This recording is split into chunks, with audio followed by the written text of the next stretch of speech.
What's up, everybody, and welcome to Shapes of Gaming, the weekly conversational podcast all about video games that's unedited, unfiltered, and unhinged. I'm one of your hosts, Matt Stinson, Neocharge on PSN, and joining me, as always, for episode number 2 is my good friend, the co-founder of this venture, the retro gaming encyclopedia himself, Bob Harriman, also known as Leon Lion Hartley on PSN. What's up, man? Good to see you again. Here's Johnny. How's it going, everybody? Very good. Very good. I heard you cracked your beer right before that intro. So let's just get right into it. What are you drinking? Oh, see, yep. It's all about timing in the business, as they say. Exactly.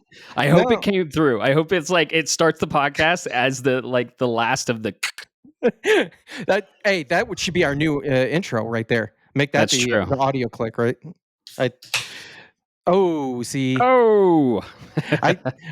For those that may have perused the world of Europe and Germany, they don't do cans like we do. They've got them in bottles with those tops, and you've got that little metal flap that you push open, and then it pops open with a cork, and you get that beautiful, just like that bottleable cork coming off pop sound. So it's much more satisfying than the aluminum can sound. Yeah. But yeah, let's see. This evening I was looking for something, and I'm a darker kind of beer kind of guy. I prefer more the stouts, more the reds. So I happen to see from the Grimm Brothers out in Loveland, Colorado.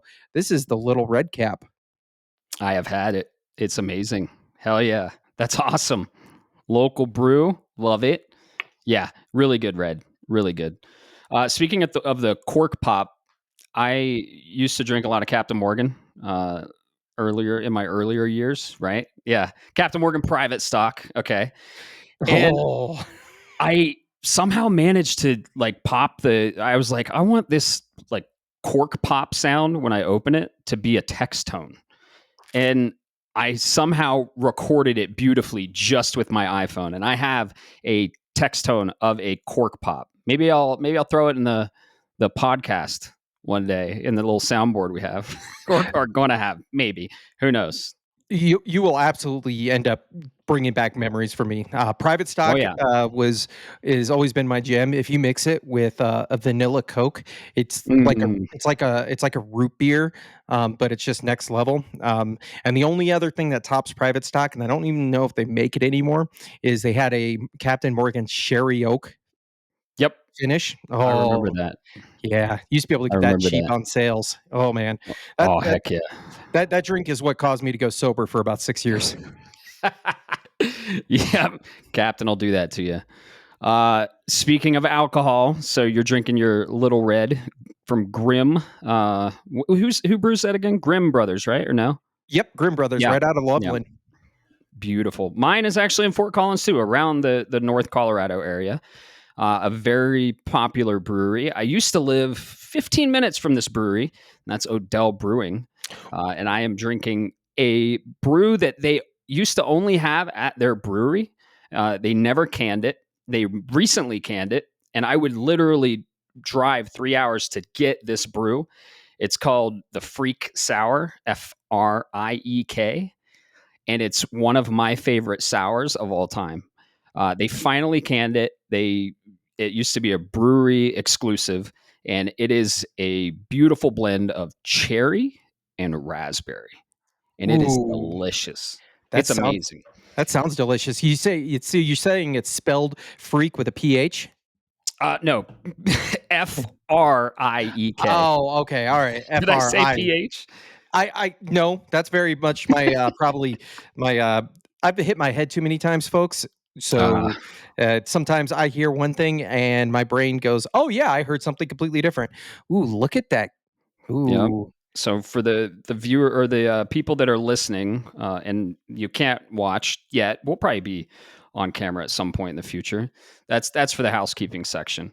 It's a really cool can. It has a bunch of cherries, but the cherries are skulls. So really cool. That's some necromancer stuff out there. Am I right, folks? Yes. Haha. I said I wouldn't use the soundboard. but You I lied to can't. yourself. No, maybe I'll use it a little bit. I don't know. It's right there. Anyway, yeah. This is Shapes of Gaming. We have fun. We drink. We talk about video games. We talk about life. It's a conversational podcast, but it's mostly about video games. But we can talk about whatever the fuck we want, honestly. Yeah, absolutely. This is what we're here for. We started this little venture because we would sit around and drink beer and talk about video games mostly, sometimes off topic or off subject topics. And eventually, one of us had the bright idea of, I believe it was you that said, "Hey, why don't we just put a microphone around us and see what happens?" Mm-hmm. And here we are. I'm still doing the same thing I would do every week. I just sitting in front of a microphone now. Exactly. And we're recording it for you all. This beer hits hard at first. Very, very sour. It's like one of those kettle sours, if you've had those. It almost tastes like a warhead at first, but it's that first drink that hits hard. But then when you start drinking it more and more, you really get the cherry and the raspberry flavor. So you gotta try one when you come over. I'll save you one. They're pretty common now, but it used to be like an exclusive uh, brew at the brewery. So really cool brewery. It's huge. Yeah, In Dale. I'll have to check it out for sure. You got to save me a can. Oh yeah, I will. Unfortunately, where I get my beer supply from, they don't sell anymore, or rather import my favorite beer that I've ever had. Rather, there are two, and I don't think I can Mhm. get them imported there. One is out from, I want to say it's on the West Coast in Washington. Don't quote me. Somebody's going to fact check me. But it was a hazelnut brown called D's Nuts. Literally DEZ nuts. That's awesome. There's a listener out there who's like, I know what you're talking about. And then the other one, unfortunately, you can't get outside of the great state of Wisconsin, the number one drinking capital of the world. And somebody's going to roll their eyes, but I don't care. Spotted Cow is king. Okay, interesting. You said the first one was from where? I want to say it's from out on the East Coast, or West Coast. I'm sorry. Yeah, yeah. No, Look it up. I recently was in the East Coast and I had some brews over by DC because I was in oh, Maryland for Magfest and oh, I I had was some wrong. brews. It was good. What? I was wrong. It's called 105 West Brewing, which is what threw me off. Ah, But see, they're actually, yeah, fact check yourself. it's actually here in Colorado. I fact checked myself. It's So in maybe, Colorado. Nice. yeah, maybe I get a chance. That would be great. They're in Castle Rock, supposedly. Castle Rock. That's a fucking evening trip. That's a morning trip. Go drink and then come back in time for work. That's what we 45 call minutes away. that's what we call the BEERUN beer run. Yeah, If somebody knows, exactly. somebody's singing that song now, I can hear it in their head. I just put it in there. Yeah. Mine's a little further. Mine's 3 hours north, 2.5, depending on when you go through Denver, because Denver's fucking nuts and has crazy traffic. Yeah. But usually you can get there under 3 hours. And yeah, Odell Brewing is up there. They're everywhere. They're a very common local state brewery. So yeah, Colorado has really good beer. And they say it's because of the water. But I've had some bad Colorado water out east. The water west up in the mountains, really good. It's literally just mountain water from the tap. You have to. Water is key with beer. Some people, or a lot of people, but only a few people might remember. Back when you and I were growing up in the '90s, everybody where I was, every bar you went to, people were drinking old style beer. Yeah. People are going to be like, I know there's somebody out there going, I know old style, which is awesome. I'm going to one day get a sign, one of the old style signs, and put it above my office here. But that's a Heck tangent. yeah. They moved the factory where they brewed it from, and it went from a river lake source to a water source, the municipal source that was in Milwaukee, and immediately caused a riot. I watched within overnight, literally overnight, people went from drinking cans of Old Style to drinking Budweiser because the water source changed. Oh wow. Interesting. Huh. Yeah. I have a friend that lives in Golden. That's where Coors is brewed. And Golden is about an hour and a half from me. So yeah, really cool. We love beer here. especially on this podcast. And this state loves its beer too, and its coffee and kombucha. Kombucha is getting really popular too, which I like kombucha, but I like beer better. You kombucha. Ooh. Nope. Sorry, I tried it once. It's not for me. Yeah, it's definitely an acquired taste for sure. So, yeah, how's your week been, man? I mean, it's been busy, keeping going. Outside of the rain that we've been getting lately, here it's been nonstop. Not downpouring, but just constant trickle, like in Seattle. Um, Yeah, it's been overcast. Sucks. yeah, I'm waiting for it to dry up. We live in the mountains. I like this lack of rain that we get sometimes. Right. But yeah, and this is why, because I was out walking the dog the other night, trying to be a responsible adult, taking care of the fur babies as we call them, Hmm. and walking along with somebody's driveway, and they had runoff going, and it turned slick on smooth concrete, and I busted my ass so hard, looked like a cartoon character on somebody's Ring camera. I know it, out Holy there. shit. So if you're listening, you got that footage, send it to me, because I'm gonna put some sound effects onto it. But yeah, now I'm Hmm. sitting here 2 days later, still sore, and I'm seeing the bruise finally starting to come in. So it looks like I got hit with a about 4 inch long stick just right on the side of my thigh. I'm glad I didn't break anything, but yeah, definitely that's why you wear non-slip shoes even when you're outside. That's true. That's true. So you hit your side. Where's it hurt?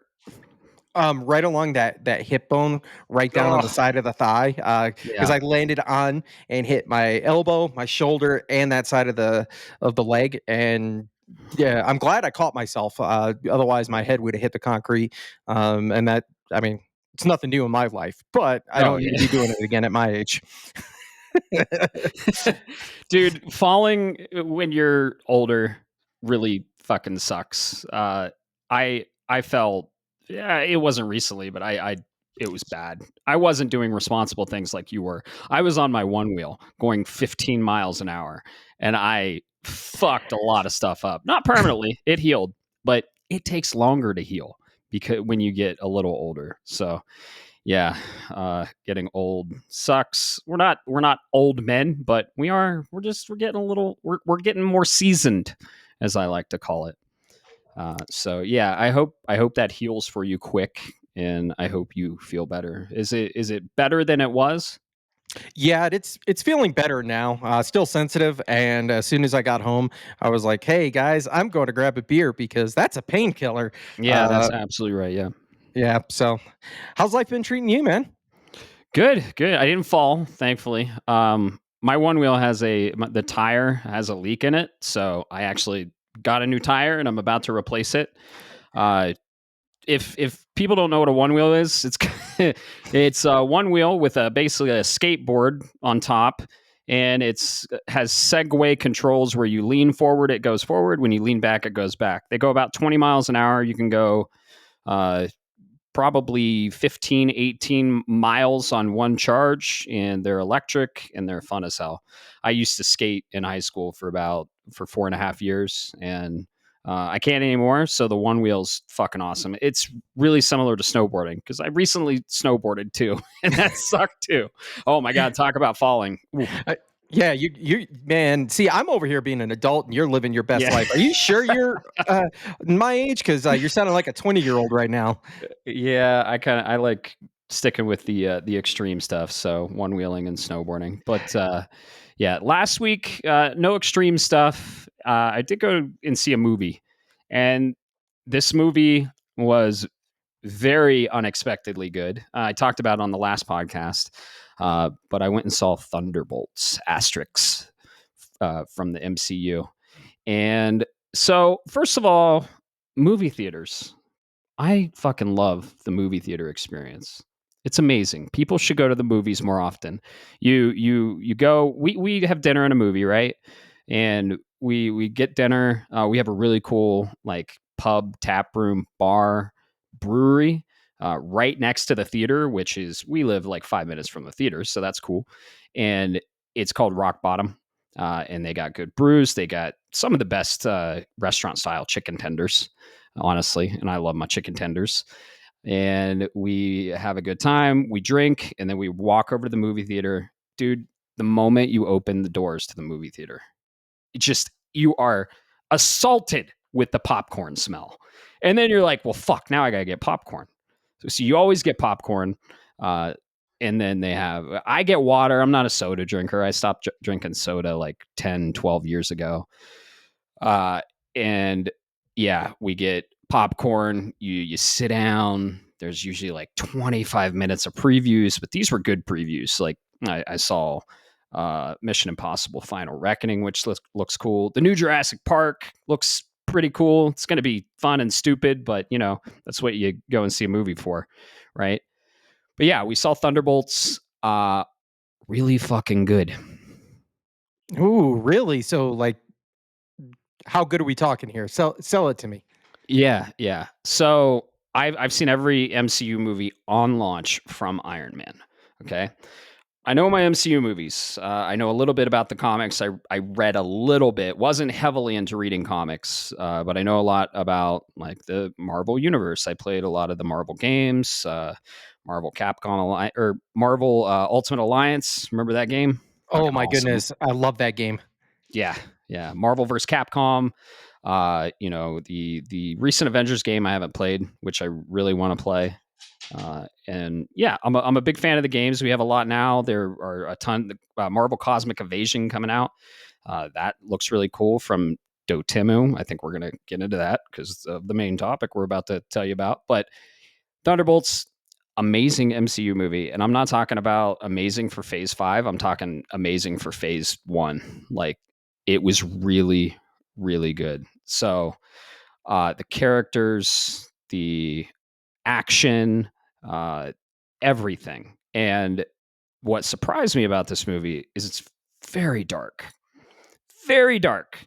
I don't want to spoil a lot, so I don't want to go into a lot, but there's a character that's introduced, and it goes into some really dark territory. We're talking like DCU dark. Oh my goodness. Yeah. Now we're talking dark. That's Yeah. the entire screen is black dark. Am I right, folks? I'm not gonna do it. I'm okay. I will. Oh shit! It just flows too well. But yeah, Thunderbolts is really good. I will say this without spoiling it: it's not the movie that you think it is. That's all I'm gonna say. So you should go see it. And it's man, I can't really go into a lot. There's a lot of good actors and actresses. Black Widow or White Widow, I think she's called. The name of the actress escapes me, but she's really good in it. It's got David Harbour. You got Bucky, of course, Sebastian Stan, Florence Pugh. It came to me. She was in Black Widow, the Black Widow movie. So really cool cast of characters, and I'd say Phase 5. It's the best. Deadpool and Wolverine was really good. I'd say it's better than Deadpool and Wolverine for what it is. Yeah. Ooh, that's Yeah. those are Yep. some strong words. So then Yep. help me understand, because my Sure. comic superhero level is very minimal Yeah. best. So the Thunderbolts kind of like an Avenger style Suicide Squad type of group of established heroes, or are these like new characters that are being introduced? They are all anti-heroes, all some villains in other stories, like Ghost from Ant-Man and the Wasp is one of the Thunderbolts. The name Thunderbolts from the comics is because Thunderbolt Ross, who we saw in Brave New World, which I won't talk about Brave New World. Thunderbolts is better than Brave New World. Let's just put it that way. Thunderbolt Ross basically creates his own squad and calls them the Thunderbolts. They deviate from that quite a bit, and they name it another reason, but it's kind of irrelevant. So yeah, it's a ragtag group of heroes, and one of the lines in the movie is they're all together and they're like, "So wait, we just all punch stuff and shoot guns? We don't really have any powers?" And they're like, "Yeah." So yeah, they're kind of underdogs, and there's a character that's introduced that is different. I'm just gonna say that. I don't want to spoil a lot, but yeah, if you haven't watched the trailers, check out the trailer. And like I said, the movie is not what you think. It's very dark. The writing is great. The pacing is great. The action scenes are amazing. And Florence Pugh is the kind of the main protagonist here, and she does a wonderful job. So, Okay. I'm gonna have to go yeah. check that out now because Yep. that's one of the fun things is the people that are superheroes, but let's be honest, they're not. Oh my goodness, they're not gods or aliens that look that are treated like Exactly. gods, or the Hulk that can turn green. Like you look Right. at the Avengers, and it's like you have a literal god, you have a man that Mhm. turns green, and you have a billionaire, a genius billionaire that with a flying suit, and then you've got a guy that shoots arrows and another person that uses guns. It's like, where is the power curve on this fit?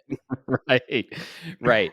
So yeah, it's more on the Black Widow level of the Avengers hierarchy that we're used to, and it works. And they're all, like I said, they're all anti-heroes. One of them is the U.S. agent, which is the they call him dime store Captain America.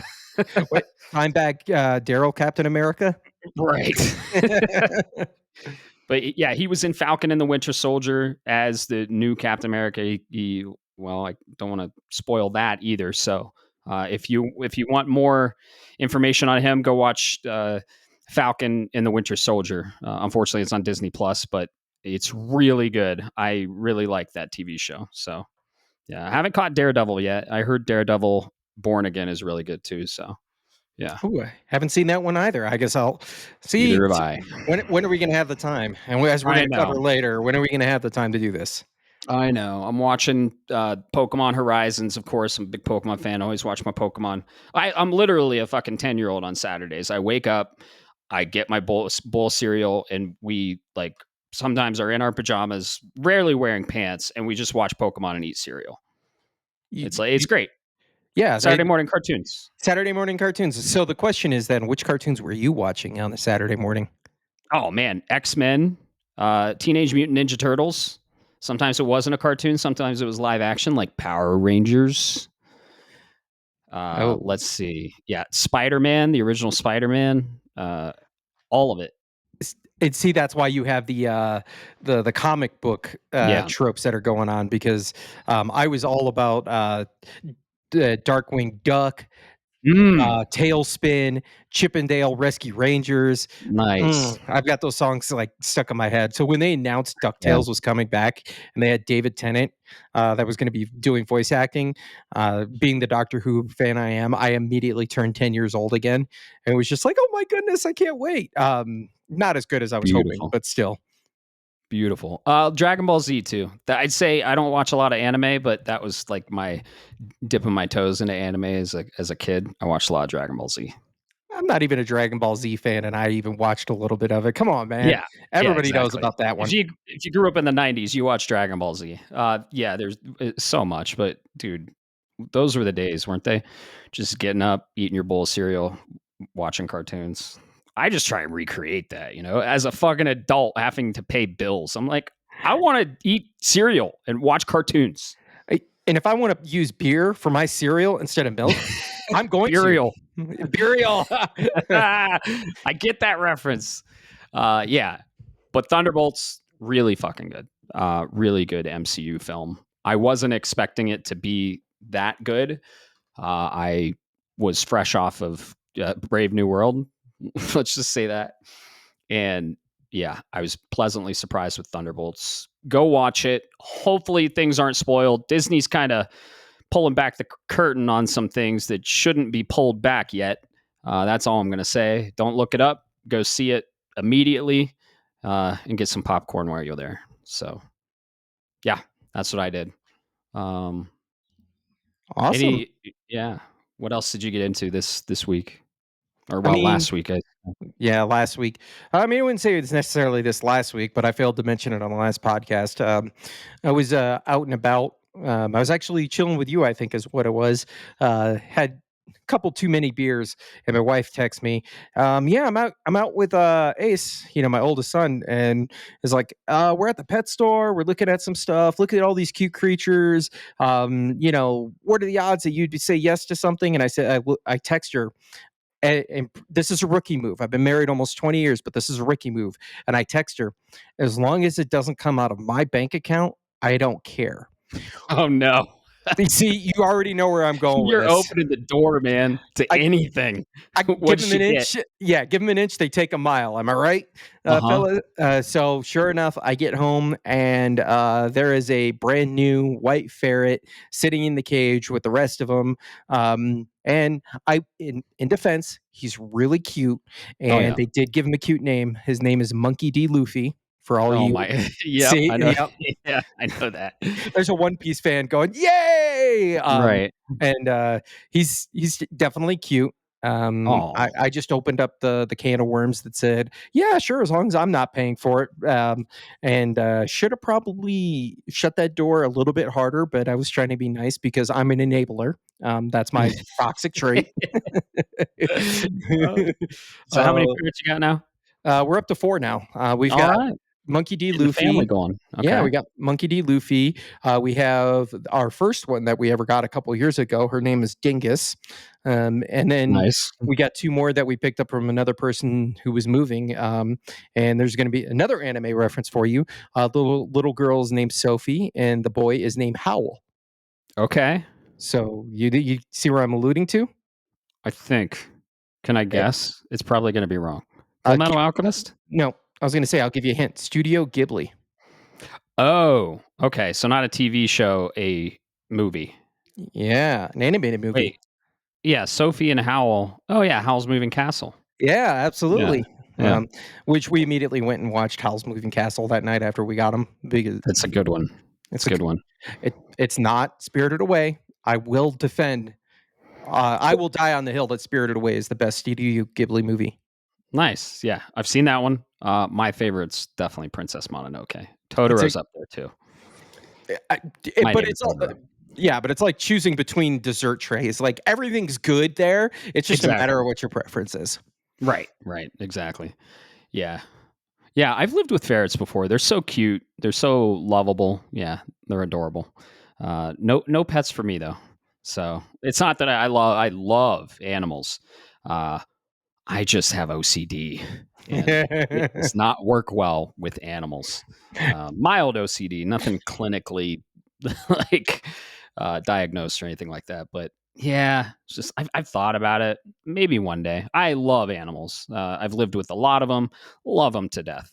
But yeah, I don't have any myself. Well, then just be careful if you ever come over here because I have a literal fucking zoo at this house. uh, Nice. oh, Yeah, like, dude. I was talking to you. I was like, hey, I like secured my mic foam. Do you want to know how I did it? And you're like, no, I'm good. And I was like, well, has yours ever like fell off, or when you mess with it, does it come off? And you're like, no, the only time it's come off is when the ferret fucking stole it. I was like, I legit. laughed my ass off. I was in a meeting and they come up to you and they're cute, but if they come up Yeah. to you because we let them free roam during the day, Yeah. and they'll bite my toes, and I'm like, no, you're not biting my toes. So I'll pick them up and I Hmm. had them in my arms. People at work know I've got ferrets. They know I've got cats. They don't mind. I'm just sitting here with the microphone, and all of a sudden he just looks at the cover and just goes yoink and pulls it right off. That's awesome. The one I lived with, he would gather all kinds of stuff and make like a little treasure trove hoard under the bed. Yeah. Yes, yes. And it depends on for anybody that doesn't know, it depends on the texture that's Mm. there. Ferrets are basically autistic toddlers. Huh. Um, and they have a preference for texture. So, like, one really loves crinkly plastic or like mesh that comes on like a bag or something. She loves that. Others love soft and squishy things. It all depends on their whatever Interesting. they see and they can find. I have to clear out my bed like underneath it once a week, Yeah. just Oh because wow. there'll be a shoe, there'll be a sock, there'll be a whatever, and then you got to go put it back. And all you do is you just get a collect like a bin, if you will, and you just put all of their stuff in there. And then that way, when they wake them up in the morning, you put them in the bin, and then they can play, and they'll go stash it. And then in a week, you go and you collect their treasure trove, and you put it back. And yeah, you just play that game back Wow. and forth. That's funny. Well, that's cool. You got a fourth one addition to the family. Yep, Mr. Monkey D. Luffy himself. And he's 4 months old, and he is full toddler, as I say. He goes Oh from wow. 0 to 60 right away, and then he goes and goes and goes, and then realizes he went too hard and crashes out almost immediately. Yep. Yep. That sounds about right. Sounds about right. Yeah, as you can tell, we're a conversational podcast. We drink, we talk about really whatever in the beginning, have fun. Uh, I encountered some video game esque things. I have some video game esque news this week that doesn't really relate to our main topic. But actually, last night I popped a trophy on Clair Obscure. I'm not going to tell you what that trophy is, and I got trophy level 500. Finally, Ooh, I got. where's the soundboard? Let's see here. That'll work. Trophy level 500. For those of you that don't know the trophy level, when you get trophies in the game, it counts towards a invisible number that you can never see, and it goes towards the level. It's like leveling up in a RPG to get from level like 1 to 5, super easy. The beginning levels are super easy, takes like a couple trophies, but when you're in the higher levels, it takes a lot of trophies, and platinums count for more points, and the bronzes are like a little bit of points, and it goes from bronze, silver, gold, and then yeah, it's just an invisible number. So when you hit 200, it goes from bronze, silver to gold, right? You start off with a circular bronze. It's a bronze badge with a circle bronze background, and that's at 200. At 300, you get little wings on that, and then after that, at 400, you get a octagon, or is it hexagon? Yeah, it's a hexagon silver trophy with a background. And then at 500, you get the wings on that. At 600, you get a gold star on the as the plate with the gold trophy. And then at 700, you get wings on that. Uh, to give you an idea, when they started these trophy levels, I think, man, wasn't it like 2022 or something like that? 3 years ago, they started these levels, these actual levels. I'll fact check that for you, but yeah, Thank absolutely. you. I was 460, and it's no 420 or something like that. It's taken me about 5 years to raise 80 levels at this level. Oh my goodness, man. Dude, Yeah, that's impressive. For the record out there, according to the AI overlords that are Google, I'm gonna take a server. PlayStation trophy levels were introduced with the PlayStation 3 System Software 2.4 update back in July of 2008. That was trophies. Uh, That was actual trophies. The trophy level. Look up PSN level. So the trophies came out oh, you're talking about on the the PSN level. PS3 in 2008. Yeah. They recently, and when I say recently, it was like 3 or 4 years ago, maybe sooner. Oh, you're right. October in 2020 or 2023. Holy crap, dude. 2023. Okay. Yeah. Wow. Yeah. So they incorporated the trophy levels. I do know a person that has the over 600. He's got the gold star. And I'm like, man, that's crazy. It's you have to have so many trophies and just a ton of years invested. And I think it's cool. It's like a little level for all your trophies. And every single game kind of builds towards that. So Yeah, absolutely. And just for a frame of reference for people, this is how much Matt here plays on the PlayStation versus me. I just about a game I'm going to talk about later. yeah. Thanks to trophies, I just popped my next level, and it's 391. So I'm only 100 and some odd trophy levels behind you, or PlayStation levels behind you. So Okay. yeah, congratulations! All those extra hours I spent doing other things, you're beating me on PlayStation. Hey man, love the game. And you're the silver. You're in the silver tier, which is awesome. And you're about to get your wings too if it's well no, you're still silver tier, I think. And then you get your wings at 500. So, yeah. Ooh, all right. Well, Yeah. we'll see. Maybe I can one It's day get fun. my wings and then I can fly. Right, yeah. It's fun and stupid at the same time, but yeah, I just love the trophy system because you know when you usually get stuff in a game, it's locked to that game. You have to fire it up. Like Metroid Prime, I beat it fucking back and forth on easy and hard, or on normal and hard, and like you have to fire up the game to go in and see it. But on PlayStation, you have a culminating number from all the games you've done and a list of every single game you've played since, man, the first trophy I popped was on PS3 in 2008, I believe, and it was Assassin's Creed. The first platinum I popped was Assassin's Creed 2. Ooh. The first trophy I got was the game that introduced trophies. One of them, Pixel Junk Eden, and that was in 2008. Oh So man, I would have to go look. Did you ever yeah, do get into the achievement numbers game back on the yeah, Xbox days? yeah. I'm about 45,000 on Xbox. I was primary Xbox between so in 2009, I think I got all my shit stolen. It got broke in, got like vandalized, and I went from PS3. I had the PS3 fat. PS3 was in a shaky spot there, and I went to 360 for the duration of the 360 life. But I'd always had PlayStation. I had the PS3. I told you, I think at the brewery for Final Fantasy 13, I bought both copies because the difference was so great between the 360 and the PS3 version. It ran beautifully on the PS3, and then it ran in like way lower resolution, super bad frame rate on 360. And they weren't lying. I was like, wow, this is really bad. So I played that on the PS3. That was multi-platform, and I kind of started going back to the PS3. The more stuff, because PlayStation consoles have always been like cutting edge. They've always been the uh, most technologically advanced. Yeah. So yeah, and then dude, when PS4 got announced, the Xbox One announcement, I was there. I was an Xbox fan. I was Xbox 360 primarily, and they were like Call of Duty, sports, uh, TV, sports. No game was TV. talked about. Yep, yep. You remember? That Uh, was the thanks Microsoft. You yeah, remember? You yeah, remember that?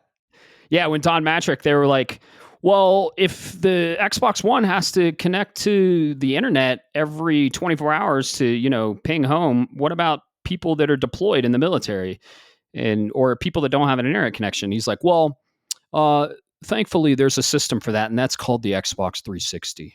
I'm like, dude, you fucked up. What's even worse about the Xbox One, like that entire generation, was Yeah, I understood. I was like, you're right. Being a former military member, I understand because I took my 360 to the desert, yeah, and I have some fond memories with that. Because it was my reprieve from the world that was around me. But I said, okay, that's fine. I got a feeling they'll back down when everything happened, and naturally, they eventually did step down and back down. oh, they And then backpedaled a lot. yeah, they did. And then I went in PlayStation 4 and an Xbox One, both day one launches because my wife is awesome and managed to score for me. And then I go to the shelf, and then a couple of weeks go by, and I go, okay, what's looking? Because I look at both shelves. What's out? What's out? What's new? What's hot? And what's popping? And then it's like, eventually, I see Xbox One. It has Rome, Yeah, some Rise, Son sports of game, Rome. Rise, Son of Rome, and then it has Order 1886, which is a different conversation, or a Oh, sports so game, good. or the Skylanders. And eventually I realized, wait a minute, PlayStation 4 has all the fucking games I want to play anyways. Um, Exactly. and well, from there, turned around and never looked back. So, Microsoft, you got all of the games now, but you lost all of your customers a generation ago because you didn't have them. Sorry. Yeah, exactly. I met Phil in person Mm, shortly after that in the Game Awards lobby in it was either 2016 or 2017, I forget, or 2015. I'm not sure. I think it's 2015. Game Awards lobby. I saw Phil. I knew who he was. Phil Spencer, the basically the head of Xbox now.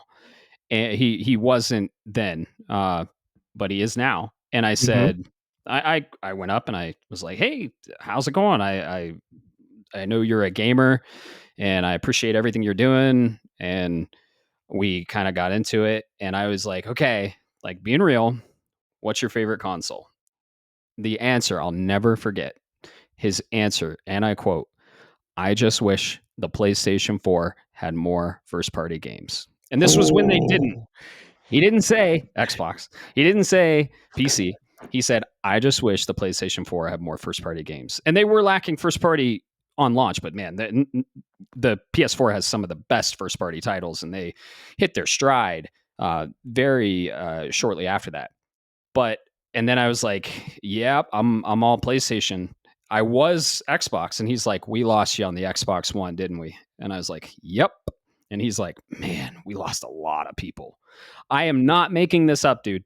I have a picture of me and Phil Spencer, and I talked to him, and that was the conversation, and I'll never forget it. He was the realest dude ever, and he was super cool, super truthful, and I think we talked about Gears of War and Uncharted, and he was just super cool. He's a gamer. He's really a gamer.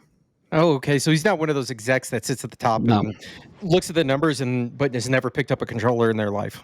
Yeah, and I feel like Don Matrick was that guy, the head of Xbox at the time, or I think he might have been head of Xbox, but when he said that, yeah. And then PS4 came out, and they're like, we're not going to pose any restrictions.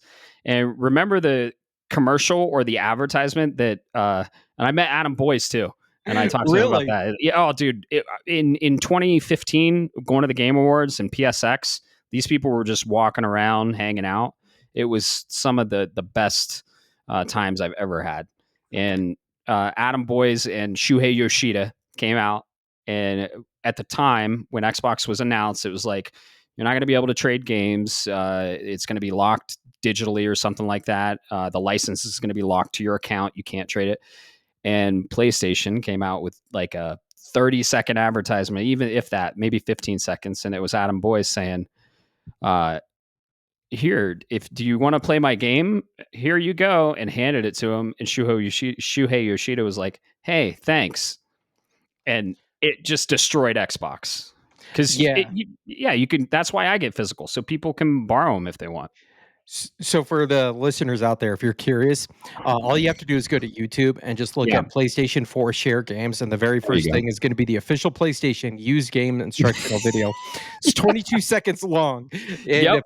if you've ever, you'll see when you look at the video and you see that Adam Boyes stands towering over Shuhei Yoshida, I mean, they're both great names, but let's be honest, great contributors in the industry. But Shuhei is a fucking legend, Mm-hmm. and just seeing this short little Japanese dude next to this big, tall North American white boy, and all of a sudden it's just like, here's how you share your games. Thanks, Shuhei, and then just Mm-hmm. PlayStation right at the end, man. Yep.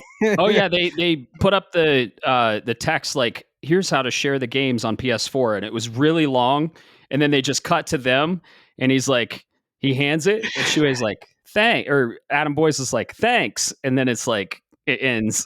It's so good. It's so good. Yeah, if you get the chance, go on YouTube, look that up. Thanks for looking that up and Yeah, pointing listeners to that. I mean it's arguably one of the top like E3 moments of all time. Yeah, it Next is. to It is. the infamous 1995 299 Oh yeah. that came out. I'll let Depends how he's like. listeners go looking like that. Yeah, yeah. Go look that up. That's another good one. E3, man. I miss E3. One day we got Summer Game Fest, so that's cool. Yeah, we'll do Um, a special episode for you all out there. oh Uh, yeah, we're gonna do Summer Game Fest predictions, and we're gonna watch it live. Have a little watch party. Here we're not gonna record it unless we can figure out how. But yeah, that's for probably another year. It's really hard to broadcast video synced up with a feed.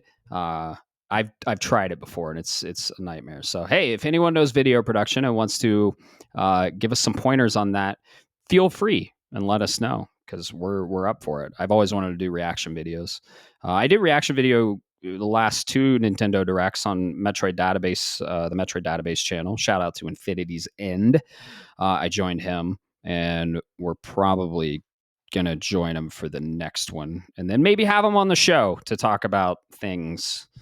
So Yeah, absolutely. If you've got ideas or things, a way to make this a better community, definitely reach out. We'll be more than happy to take the feedback and advice and leverage on people's expertise. And in return, we'll do everything we can to give you a shout out, give you whatever we can in return, as a thank you, because that's what we are. We're just a community, just kind of Exactly. just chatting about games, man. Or in this case, for whatever, we're at 45 minutes. We ain't even really started talking Yeah, about them. it's game-esque, right? But yeah, conversational podcast. Uh, we'll get there. We'll get there. The main topic for this podcast is we looked back on the last podcast, and now we're going to take a look forward on this one. So we'll get to the main topic. Do you want to hear about my PS5 fucking nightmare I had Oh, on dude, Thursday? you've been teasing this all week. I am waiting to hear this.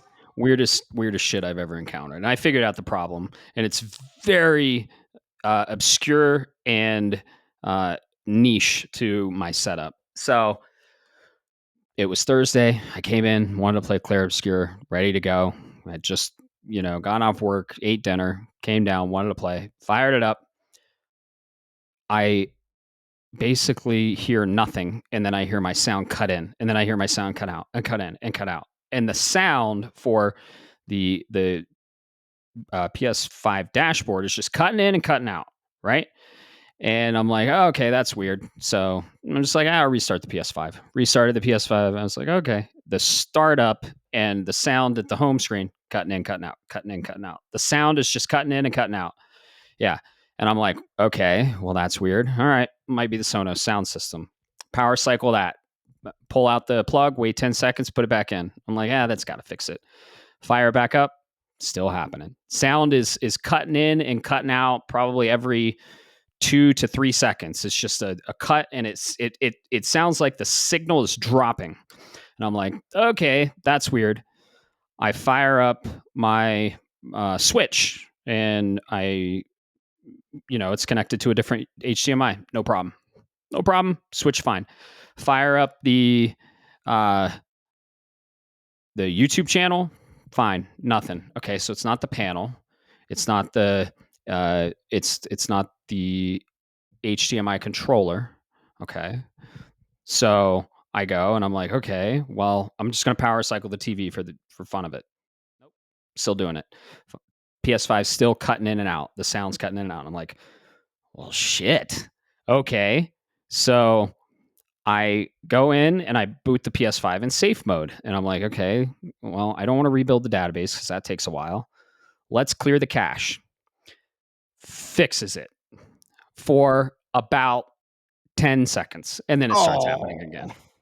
And I'm like, dude, what is going on? All right. So I'm like, okay, might be the HDMI cable. I swapped the HDMI cables. I even swapped the port. Still happening. So the PS5 at this point is outputting the audio and it's cutting in and out. And I'm like, did the fucking audio card in my PS5 Pro just go out? Because I power cycled everything. I've tried a new HDMI cable. Everything's pointing to the PS5 is sending a bad signal through the HDMI to the panel. And I'm like, man, what is going on? So I was ready to reformat the drive on the PS5, but I didn't think that would fix it. And I really didn't want to. So I was like, man, okay, what's going on? So I check eARC. eARC is the e audio return channel for Sonos because Sonos communicates with the panel via the eARC. I turn that off. I put it on the panel speakers, right? Still doing it. PS5 still doing it. I do a Bravia Sync AnyNet Plus check. That's where when you turn on the PS5, it turns on your TV, or when you turn on the TV, it sends a signal to turn on the PS5, or vice versa. Turn that shit off. Something happened, and I was like, okay, what's going on? And then my Sonos wouldn't connect again, and it was having a similar issue. And the internet so I was like, shit, okay, is it my panel? And I go to the inputs, and one of the inputs is flashing back and forth, and it's like it's grayed out then not, grayed out then not, and I'm like, okay, and it was synced with the audio issue. Okay, I think we figured it out. It was my retro analog HDMI converter plugged into the HDMI 1 port, fucking with the HDMI controller on the TV. Oh man, that would have been a hard one to diagnose I was for ready to me. call PlayStation support. I was ready to call Sony support. I couldn't figure it out. And it was that device. I unplugged that device, plugged everything back in. Everything worked fine. See, and my first step, the only other thing I had thought of, and obviously wouldn't have fixed it, is you just like shut down the PS5, you pull power from it, and then you press the power Yeah. button, so you can get rid of any Oh, built yeah. I up. power cycled the PS5. Well, not just power cycle. Once you shut it down, then you have to pull power and then press the power button on the front of the panel because it helps with discharging the capacitors and all that other Oh, stuff yeah. that may still be on the board. Call that dirty It's power true. back in the day, but holy crap, dude, Yeah. that's some. See, this is why you work in tech. Yeah. Spent about an hour and a half when I wanted to game. And I eventually got to Clair Obscure that night. But yeah, man, that was interesting. I've never seen a analog switcher controller do that. I've never seen it fuck with a HDMI controller on the panel. It was crazy. But it's Yeah, fixed. It hasn't happened yet. But I unplugged that switcher because I don't really play the retro games a lot because there's so many fucking games to play. But I have my Wii, PS1, PS2, PS3, all connected to that. And as you know, on PS1 and PS2, it's analog, right? The old red, white, and yellow. Uh, and you can't plug those into new TVs. You have to get something that plugs in HDMI and then converts it. So, oh yeah. I used to have a similar yeah. setup, but then I realized there's too many games to play, and now it's even worse nowadays. Is because classics catalogs across all platforms at this point. And we're only missing a few or key entries across all holders, whether that's Nintendo or Xbox. But man, I used to run into that. I've never seen it Yeah. before, but the last time I did that is before I had a fancy panel that displayed everything in such beautiful picture and resolution. So Heck yeah. I wonder if it's definitely something on that converter. I would definitely get a new Yeah. one. Yeah, so I like the converter I have. I've never had this issue, so I'm unplugging it. Might plug it back in, see what it does. But I don't know. I might just keep it unplugged. I do like firing up the retro stuff every once in a while, and I have a lot of games I play. Uh, Occasionally multiplayer games specifically. I think you came over and we fired up some old games. I think Soul Calibur we played. Uh, Fucking Bloody Roar 2. And I have these playing on, well, not original hardware, but the GameCube discs on the going into the Wii. So that was fun. That was fun. Yeah. Well, you know what? Maybe Yeah. we'll have to do something like that again. A little bit of a retro look back. I stopped doing that once I caught my kids one time. And they were younger. This was almost 10 years ago at this point. They were playing Mario Kart 64 downstairs off the switcher and they were having fun. One of them was kicking their ass, another one's ass at Mario Kart. And to be the kid the little sibling that refuses to lose, Mm-hmm. I think it was the little younger sibling, immediately grabbed the cart and pulled it out of the top of the end floor. Oh, that's dirty. Yeah. Uh, I'm like, so out of all the things, you did that versus, I don't know, unplugging their controller. Right. Yeah. Yeah. So The hell. needless to say, that got pulled because I'm like, if you can't treat this equipment correctly, I'm not going to let you touch it at all. So, Yeah. yeah. Damn. That sucks, man. But yeah, I figured sharing that on the podcast would be interesting to the listeners. I know we have some tech savvy listeners out there, and they'd be interested to hear. That was scary. I'm not gonna lie. Like I thought it was the PS5, and I was kind of in the mode like I just got done with my job, my 9 to 5, where I troubleshoot all day and I do device management, and I don't want to fucking do this. So, I mean, maybe I would have gotten to culprit sooner if it hadn't been like 7 p.m. on a fucking weeknight, beer in hand, ready to game. I was like, ugh. So yeah, I just want to share that. Yeah. So housekeeping. The people that have joined the Discord so far, thank you. First of all, we really appreciate it. We're building a community, and we appreciate you being here in the first steps. Like we said, this podcast is going to be ever evolving. We even did some audio upgrades recently, so hopefully you hear those. But yeah, we're going to be evolving. You were there at the start, and you got a special recognition for it. You are basically the color triangle green for our shapers in Discord. So anybody that joined before this episode tonight is forever immortalized in that green, and that green will never be used ever again for anyone else. So anyone that joins the Discord after this episode airs, you can't have the green, unfortunately, but you should still join the Discord because it's really cool, and we talk about games all the time, and we share news, and there's a Pokemon channel, and there's all kinds of channels. We have a Helldivers channel. We got a Monster Hunter channel. We got a Destiny channel even. And there's some Destiny news we're going to be talking about too. So yeah. First off, we wanted to thank those who were here in the beginning. We're kind of still in the beginning for joining, and you're gonna keep that color forever. So congratulations on being triangle green. Bob and I, the hosts, are circle red, and no one else is probably gonna have that one. But yeah, the triangle green is for our shapers out there. So we greatly appreciate it. Yeah, thanks to everybody that joined this community early on. I know I put out there the word as much as I could.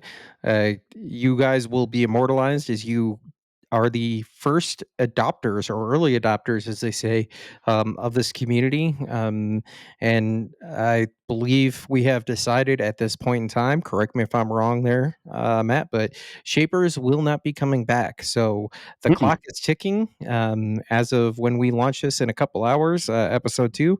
There will no longer be that green circle with the Shapers. And anybody else, you know what? Maybe we can work something down the line later on. Oh, But you're gonna be X or cross blue. You're still gonna get a cool color, oh yeah, but absolutely. the Shapers green is exclusive and limited edition. And that's like a you know what I mean by you'll know what I mean by this, but when there's a early adoption skin that in a game Right. and it was only released for like 3 months and then it gets pulled from the shelves and never brought back, and then you Yep. see somebody with it and you go, "Oh my god." And you know exactly when they were Yep. playing the game or when they started because that skin was there. That's what this is for. That's the idea. Yes, sir. So yeah, we really appreciate it, and we know you're asking, or we are asking for your most valuable resource in your life, which is time. So we appreciate you listening to us. And if you have any questions for the podcast, we have a questions channel. Feel free to put some questions in there. We've got some questions, but we're gonna probably read them starting, I don't know, maybe episode 4, episode 5. We're going to get into the flow of things and then start taking listener questions, I think. So, yeah. So, again, thank you. And hop on the Discord whenever you're feeling bored to talk games. We're usually on there. We both work IT jobs. I'm on there, so not hop on there, talk some games, and have fun and be nice. Don't be an asshole. Thankfully, we haven't had any issues, so it's been cool. Yeah, yeah. Remember, don't be an asshole unless you're playing one on TV. Wheaton's Law, everybody. Exactly. So before we get into the main topic, we do have some news we want to go over, and there's some significant stuff that was announced for the realm of video games this last week. So first off, GTA finally got a release date. That's big. That's the good news. Yeah. Oh um, yeah. The bad news Unfortunately, is the bad news it got delayed. Yeah, surprise, which is gonna be a ooh, I could think of a certain couple of people's, brackets. You know that March Madness bracket busting? Yeah. I can hear that same thing going on with people's, fantasy brackets in their video games, taking Oh GTA yeah. 6. It's not the game I was expecting to get delayed, this year, but, uh, yeah, March what did they say? May 26th, I believe, is May now the new 26th. one? We got a new trailer. I think that was today. And the I watched the trailer. I'm still interested in it. I'm not gonna play it probably, but man, this the graphics in the trailer, and they did say it was running on base PS5 with a mix of pre-rendered and in-game. Now, I want to know what that ratio is, right? What in-game stuff are we seeing, and what pre-rendered stuff are we seeing? Because it all looks pre-rendered. It all looks like a damn CG trailer. And just so the catching eye, I think I did see it. It's in the character models. You got to look specifically at their faces. Yeah. So the pre-rendered, it looks like a Horizon Forbidden West style of Hmm. rendering. But when you're looking at the in-game, it looks more like I don't want to sound mean because I think this game looks amazing and I think there's a Hmm. lot of potential. But it's kind of got the Oblivion remastered, and only because that's on my mind, where you can tell it's next gen, but underneath the hood, there's something about it. And what Mm-mm. I'm getting at is the pre-rendered is uncanny valley. The other stuff, you go, oh yeah, that's a video game model, right? Yeah. You can see it if you're looking. Yeah. I don't know. What do you think, man? What's your? I know you're not going to play it, but what's your hype level for what this game looks like?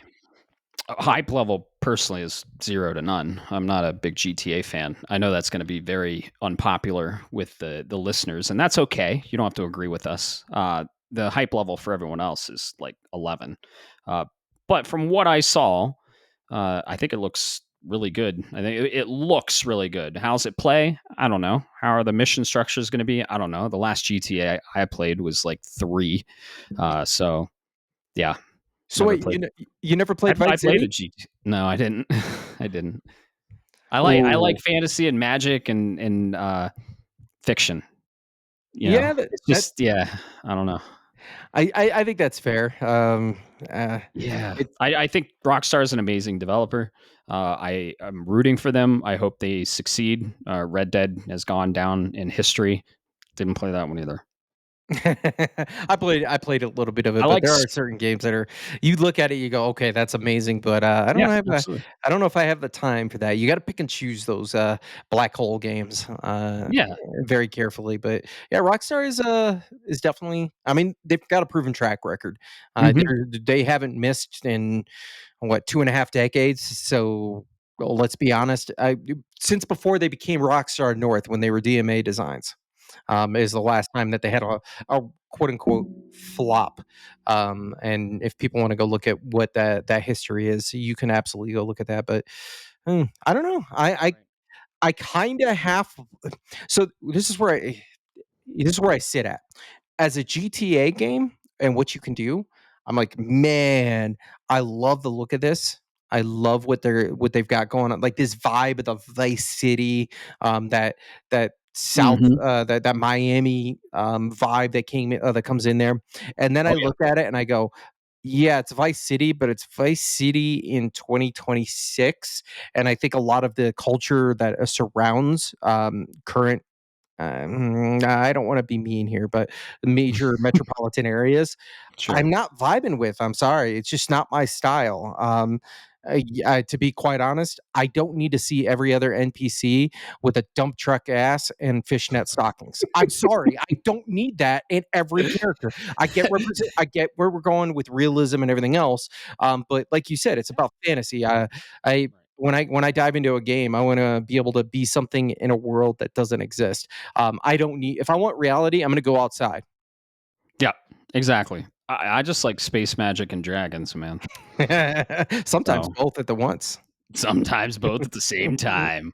Uh, Speaking of space magic, Destiny 2 got some news. I don't play Destiny anymore. I played 10 years of it. Uh, did you play any Destiny? So I played the original OG Okay. Destiny for Yeah. about it was a couple of weeks Yeah. because the way it was sold to me about being a Borderlands but with Bungie involved immediately got my nerd brain going. Ooh, this is going to be great. And then I realized Exactly. it was more live servicey, and I kind of dipped out a little bit from there.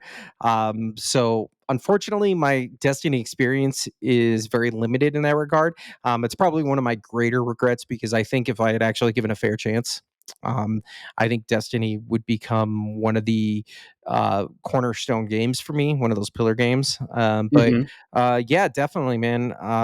What about you? I get a sense you're the Destiny guy, so I'm going to go ahead and just mute myself and let you take it away from here because I know that's your thing. Yeah, for sure. I played a shitload of Destiny. 2,000 hours. It was probably it is my most played game of all time. A total of 3,000 hours across Destiny 1 and Destiny 2 for PS4, Destiny 2 for PS5.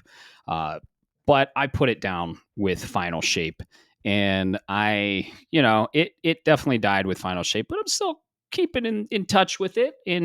Uh, seeing what they're doing with it. And apparently they're leaning heavily into the Star Wars universe. They're just going straight in, giving you lightsabers.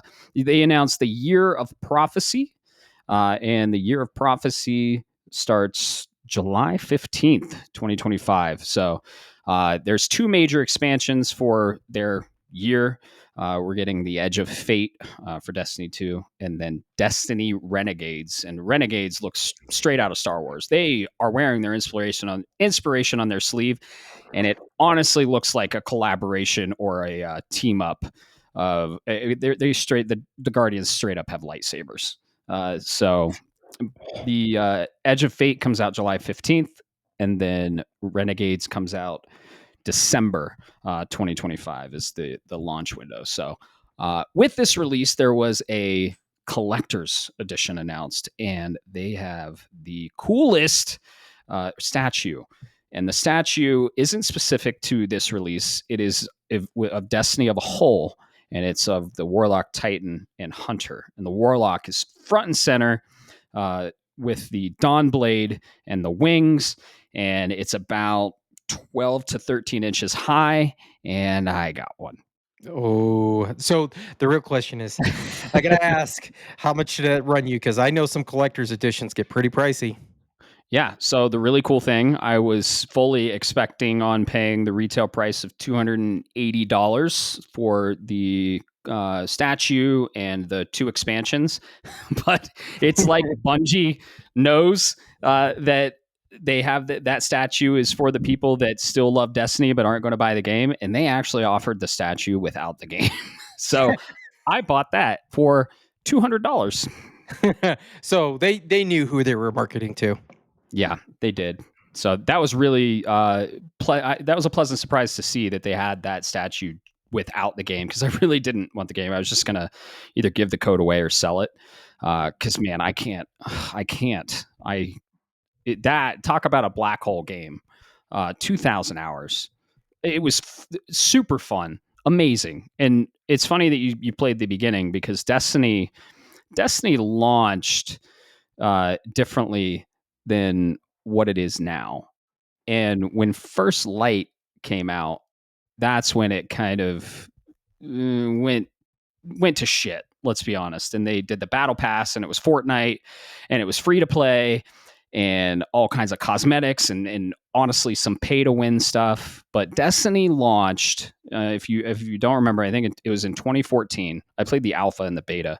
Destiny launched as a 3-player co-op living game that was focused on storytelling, very narrative driven, no microtransaction. There were literally no microtransactions in the game, and there was no store. The store came post launch. The Eververse is what they called it, and it was a different game when it launched than what it is today. And yeah, so Destiny today is nothing like Destiny 12 years ago, but I still keep on it, and it's cool what they're doing. Whatever. I'm not going to get back in. Yeah. What's to pulling at a different angle here for that. What surprised me most about this when I saw the drop was I thought the final shape was when they said, "Hey, we're done with Destiny." There's no. I believe I remember correctly. They said there was no going to be no Destiny 3. Bungie was moving on. And it makes sense now that we saw the trailer for Marathon, which we discussed last week. But just seeing Destiny 2 Year of the Prophecy coming out post launch of the final shape kind of makes me sad because hearing talking to people, not just you but other Destiny players out there, and what they included and where it's at now makes me really excited to ever want to jump into it. But it's kind of one of those too little too late situations, uh, where it's like that train rolled away a while ago, and unfortunately, we're moving on to the next big and best thing. I remember Destiny 1, you're right. There was no shop included with it. The microtransactions weren't there. There just wasn't enough meat on the bones. I spent a Right. couple of days playing the missions. I got through it. I thought this was amazing. I was like, this is awesome. I can see so much potential. Hey, when's the next stuff come out? Because it's just the same raids over and over again. And I was told, might have been, I don't remember who I was talking to. They said, oh, well, that's the point. You do the raids over and over again to get the better loot. And then I immediately thought to myself, yeah, but Borderlands, I can just restart and start another character, or I can do XYZ. Or by the way, they're going to have DLC in 3 months. And I think that was what really hurt Destiny from a person who really wanted it but never got it, which was they had a good idea, but their execution just didn't have enough to sustain at the time. And it's a crying shame, man. Destiny is the one that got away, so to speak. Yeah. Raids were, like I said on the last podcast, some of the most fun co-op I've ever had in a video game, and they should go down. Like, developers should study them for co-op mechanics. You get 6 people. You have to be communicating constantly, on point. You're either taking down a boss or solving some puzzles. The raids in that game were amazing. To clarify what you said and answer your question, they did finish one of the sagas of Destiny. So Destiny, the Light and Dark saga they have 10-year sagas. I guess this next one's going to be 10 years. It's called the Fate saga. But the Light and Dark saga was from 2014 to 2024. And they ended that with the final shape. And that's where I kind of took my Destiny hat off and basically put it back on the shelf. So the next saga is the Fate saga, and the next year is the Year of the Prophecy. So yeah, that's to answer your question. They didn't end Destiny; they just ended that saga. So I don't know why they did a 2. They just should have kept Destiny and just kept doing the expansions and everything like that. They either need to release Destiny 3 now or drop the 2. Yeah, absolutely. If they just if they take Destiny and turn it into just hey, here it is instead of 2, 3, that would definitely probably help. I don't know what that would look like from a developer standpoint, and Lord knows if my boss came in and tried to drop that on me, I'd probably tender my resignation and be like, you know what, I'm done. I can't deal with this. So I respect why they keep it going. But Right. absolutely, man. Maybe it'll be more like a Final Fantasy 11, Final Fantasy 14 situation, because Yeah. there's people that still play Final Fantasy 11, even though Final Fantasy 14 really is the definitive MMORPG of Final Fantasy. I haven't played. I'm scared to, but yeah, absolutely. To bring this all back, maybe one day I'll check out Destiny, because I think it's Yeah, I mean, it's cool. It's a black hole game though. And to be clear, you can't play Destiny 1. Okay, all right. Well, you know what? Black hole games are there's not a Yeah. problem with them. You just Yeah. gotta find your time and place for it. Right. Trying to, I mean, I still play my black hole games. Right. Right. There's some listeners out there that jump in with me every now and then to play my old ex that never seems to go away. Shout out to Riot Games and League of Legends. I'm sorry. Oh yeah. Yep. I see on the Discord. It gives like legit stats on there, like your streaks and stuff. Yeah, and that's a rabbit hole within itself, because I'm on a quote unquote losing streak. That's Yeah. because I'm playing with people and I'm trying to teach them how to play the game and let them learn. Yeah. And you That's can only cool. do yeah, you can only do so much. So I learned to play. Okay, what can I learn this game by doing this and whatever. So it's a little bit of a losing streak, but yeah, definitely been playing that since 2014. So yeah, Nice. 10 years Hmm. now. As long as Yeah. Destiny's been out. That's when I started Destiny. I used to do that in Destiny kind of with raids. It was called a raid Sherpa, and you would take guardians through and teach them the mechanics of the raid.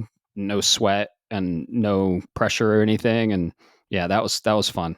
I used to do a little. I dipped my toes into it. I wasn't. It took a lot of time and a lot of planning and stuff like that. But yeah, shout out to Destiny. They're still doing their thing. Funny though, they might like we were talking about the Venn diagram of players with different IPs. Mhm. I think the Venn diagram merges when it comes to Destiny and Marathon, and they might be cannibalizing sales there. That's entirely true. I Yeah. mean, well, see, the other part of that though is the way I think about it is you have Bungie fans, and Hmm. Destiny and Marathon are two completely different. They're different balls of wax. Yeah, they're As the different way it goes. genres for sure. Yeah.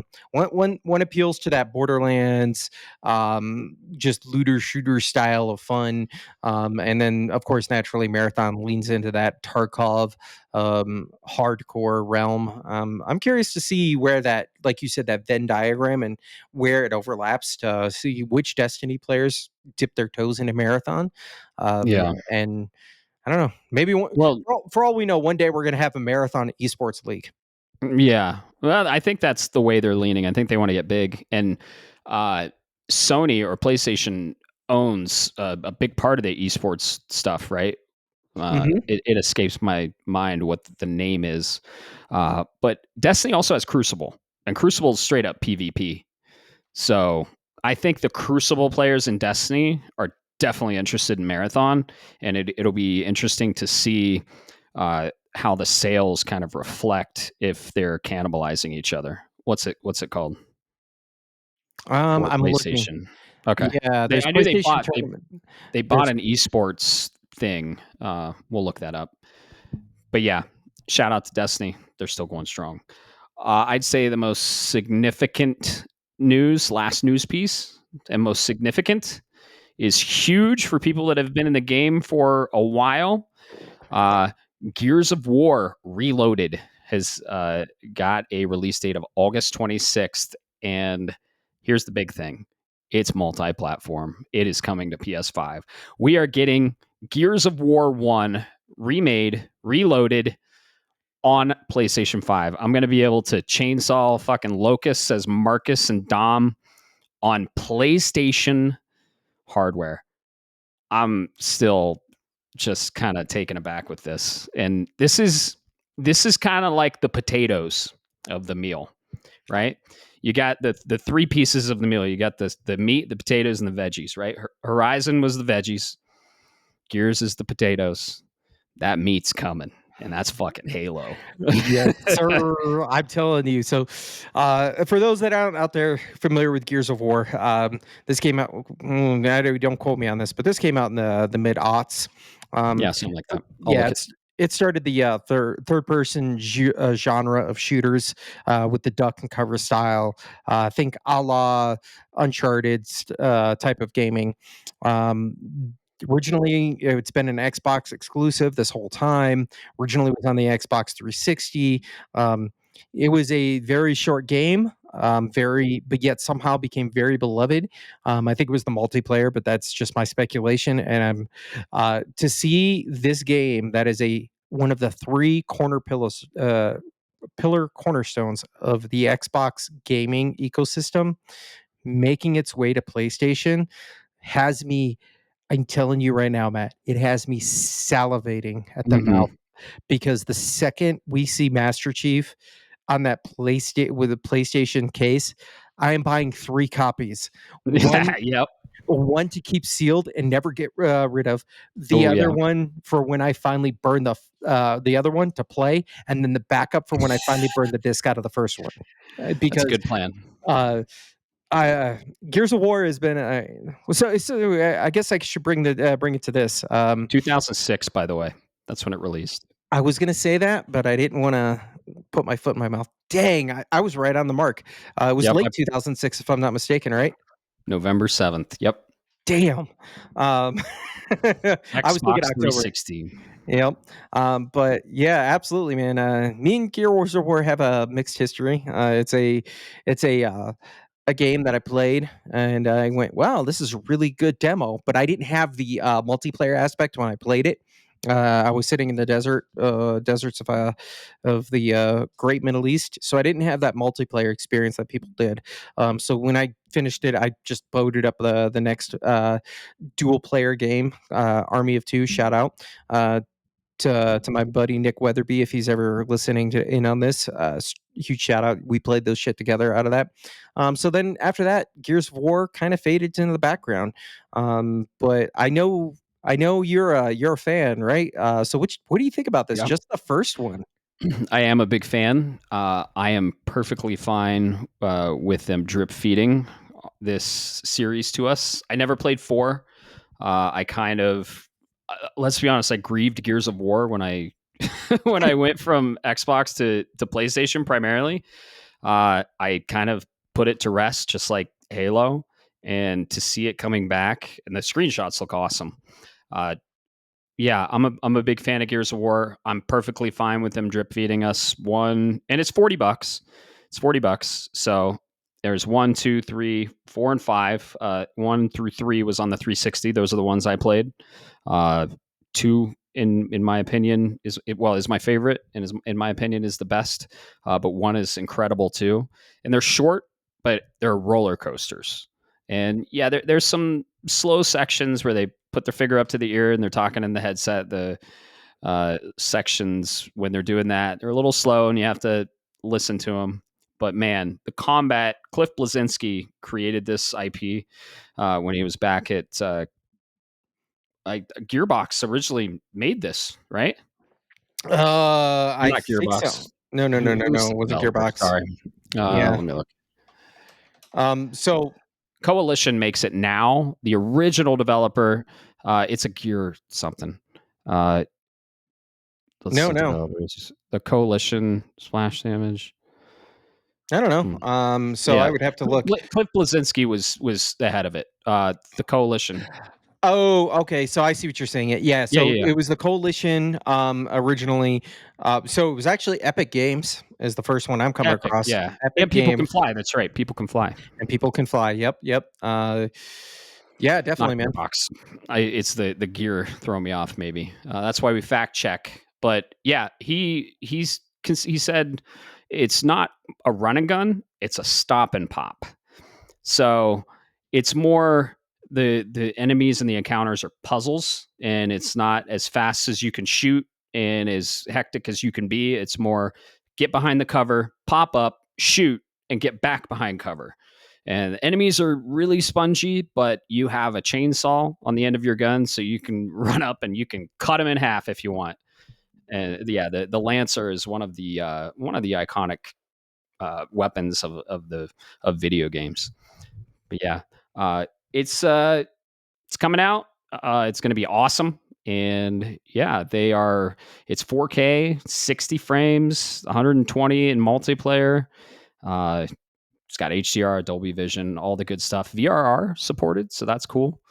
And yeah, it's really cool what they did. If you got the Gears of War Ultimate Edition, the Ultimate Edition was 1, 2, 3, I believe. If you Hmm. bought that, you get this for free. Which is great. It's Awesome. it's Microsoft saying, "Hey, we're selling this to the PlayStation guys," and which, by the way, Yeah. I'm convinced this is coming to Nintendo Switch too. Changed my mind, but Yeah, it would run.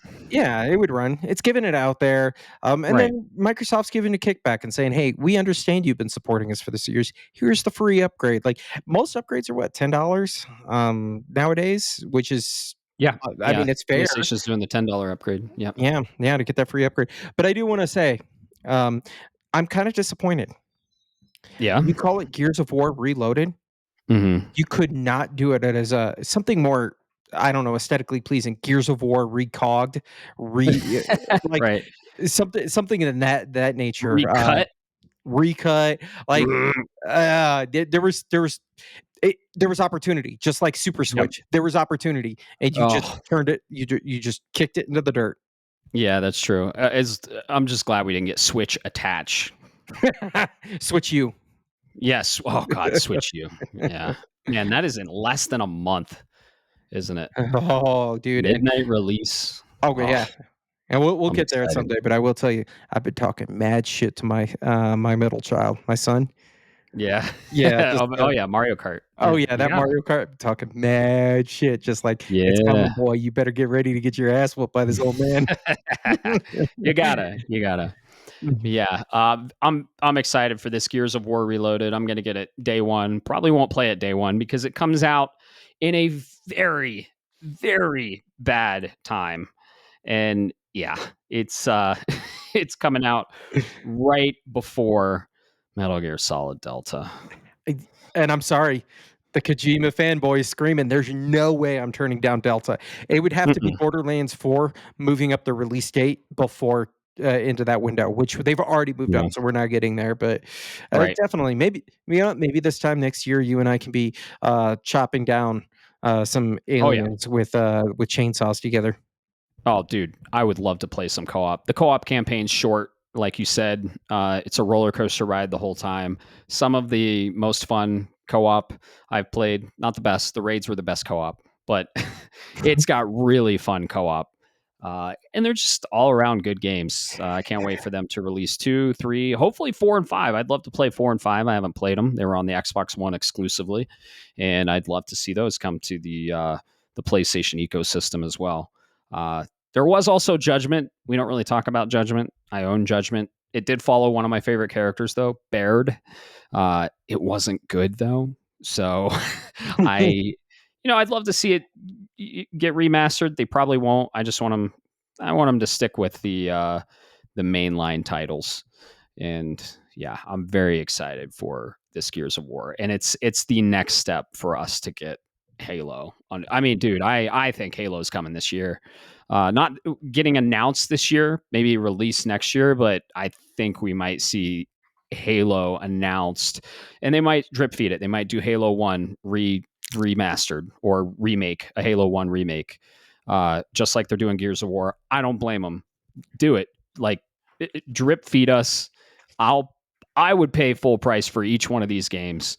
I really don't care. I want to support it. Get the games out to as many people as possible. Let every gamer experience them.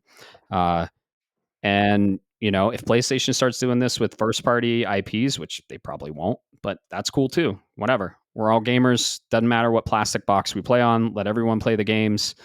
But don't give us like broken copies of a game, right? Ported to a different console. I just like seeing everyone sharing, Yeah, honestly. yeah, absolutely. It's just I don't know. It's weird. It feels like the end of an era. For those of Yeah. you that may not be as old as the two of us, there were multiple video game console makers back in the day. They were all fighting. Eventually, one reigned supreme for a little while, and then Sega came around and they got slapped to the curb, and PlayStation came up and actually did their thing. And you can go look for those videos out there. And then Xbox tried to buy their way in, or Microsoft, and they created that Xbox brand. And since 2001, that's been sitting around. Yeah.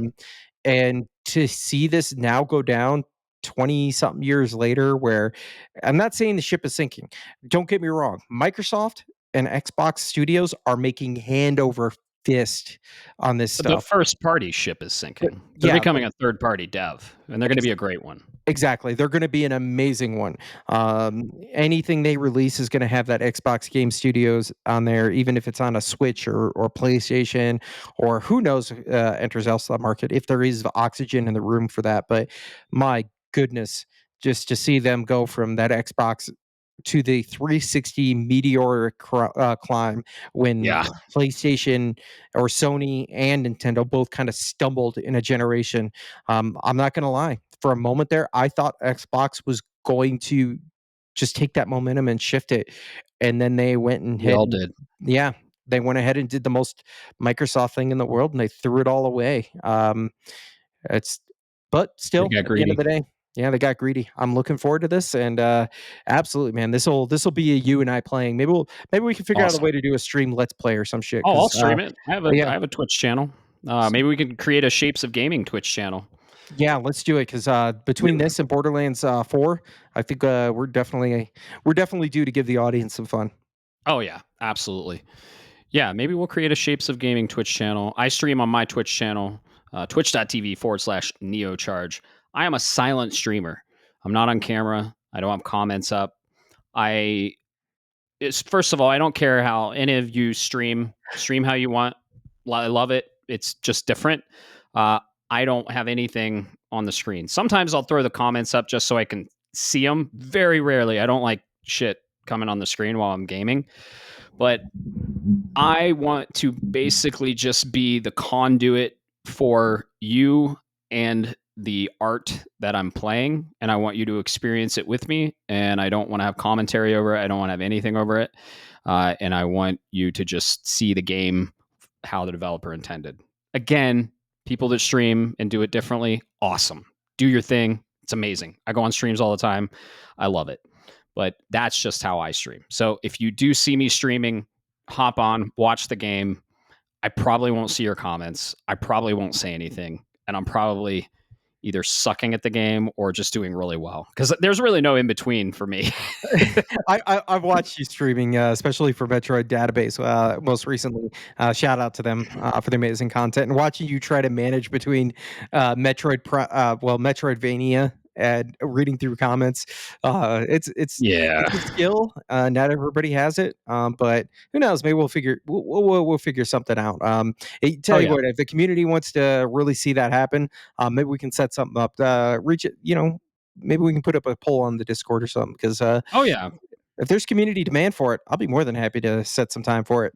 Oh yeah, for Shapes of Gaming channel for sure. That's just on my personal channel, Yeah, and yeah. that's yeah. But yeah, for Shapes of Gaming channel, if you guys want to see that, let us know. We'll make it happen, or try to at least. But yeah, we have some co-op games we want to play too. We want to play Haze Light's wonderful A Way Out, because we just played Haze Light's incredible Split Fiction, and also It Takes Two. That's a really another good co-op game. So yeah, we got to get a Twitch channel going, and I don't know how we're gonna like set up the camera and shit. I don't know. We'll figure it out. Yeah, Gears of War Reloaded. Crazy to see Gears of War on PlayStation. It was crazy to see Horizon on PlayStation. Crazy to see Gears of War. Man, when Halo drops, it's just going to be like, okay, Yeah, we've done it. I don't know if any of you know this, but Sega used to have a console, and now Sega is a third-party dev, and I think Xbox is going the Sega route. yeah, absolutely. I think that's where we're at. So, And so, you know what? I will say to Xbox, I salute you. It was a great absolutely, ride. yeah, definitely. Uh, but yeah, they're 100% becoming a third party dev. So Yeah. yeah, cool. Are you ready for the main topic? I think I'm about as ready as I'm ever going to be. Yeah. So the main topic, like I said, is what we're planning to play this year, what we're excited for coming out this year. We figured we took a look back last episode. Now we're going to take a look forward. And we're going to go over, we have 25 games. We've compiled them. We shared our lists. A lot of them matched up, shockingly, right? But we have 25 games we're going to go over, and we're going to go from release date, and then the ones that have release windows, like a quarter or a season, and then we're going to go over the ones that have a 2025 confirmed release date. So, but before we get into this, go ahead. Oh yeah, I was going to say, there you go, buddy. Yeah. Before we get into this, we're going to tell you about this little draft we've been talking about and teasing, and you guys are like, what are they talking about? What's this draft? Okay, so you know how you have fantasy football, right? And you have a draft, you draft your players, you have a fantasy draft of players, and you get points for when they score points or whatever. Well, video games actually have something similar. And there's a wonderful site out there called Fantasy Critic Games. I've been doing this for like 3 years now. This is the first time I've ever created my own league. I've been in other leagues. Shout out to Mystic Mace, who's also in this league as well. But you can basically draft video games, and if the video game score from OpenCritic, when it gets a score, you get a specific amount of points that go towards your overall points. If a game doesn't release and you don't have time to drop it, you get a 0. You can also counterpick games. So we'll get into that a little later, though. But the draft, we each draft, 15 total games. I think 1, 2, 3, 4, 5, 6, 7, 8, 9, 10, 11, 12. Yeah, 15 total games and 1 counterpick. Early in the year, we all got together, and we'll probably do a podcast on this next year. It'll probably happen in January 2026. But we all got on a call, and we basically drafted games, and we drafted 12 total games then. And these are games that you think are going to release that are going to get high scores, and you never know, really, or you think are going to do pretty well. And then throughout the year, you also have what are called bids or pickups. And you have $100 to bid, and you can pick up a game. The person that bids the most picks that game up. Bids are calculated or processed every Saturday at 6 p.m. MST. So that's kind of how it works. And let's say the game gets a 90, you get 20 points. So for every point over 70, you get 10 points. For every point over 80, you get another 10 points. For every point over 90, you get 2 points. So if a game gets an 83, that's 13 points. So that's 13 points after 70. You get, or 13, a point score after 70, you get 13 points.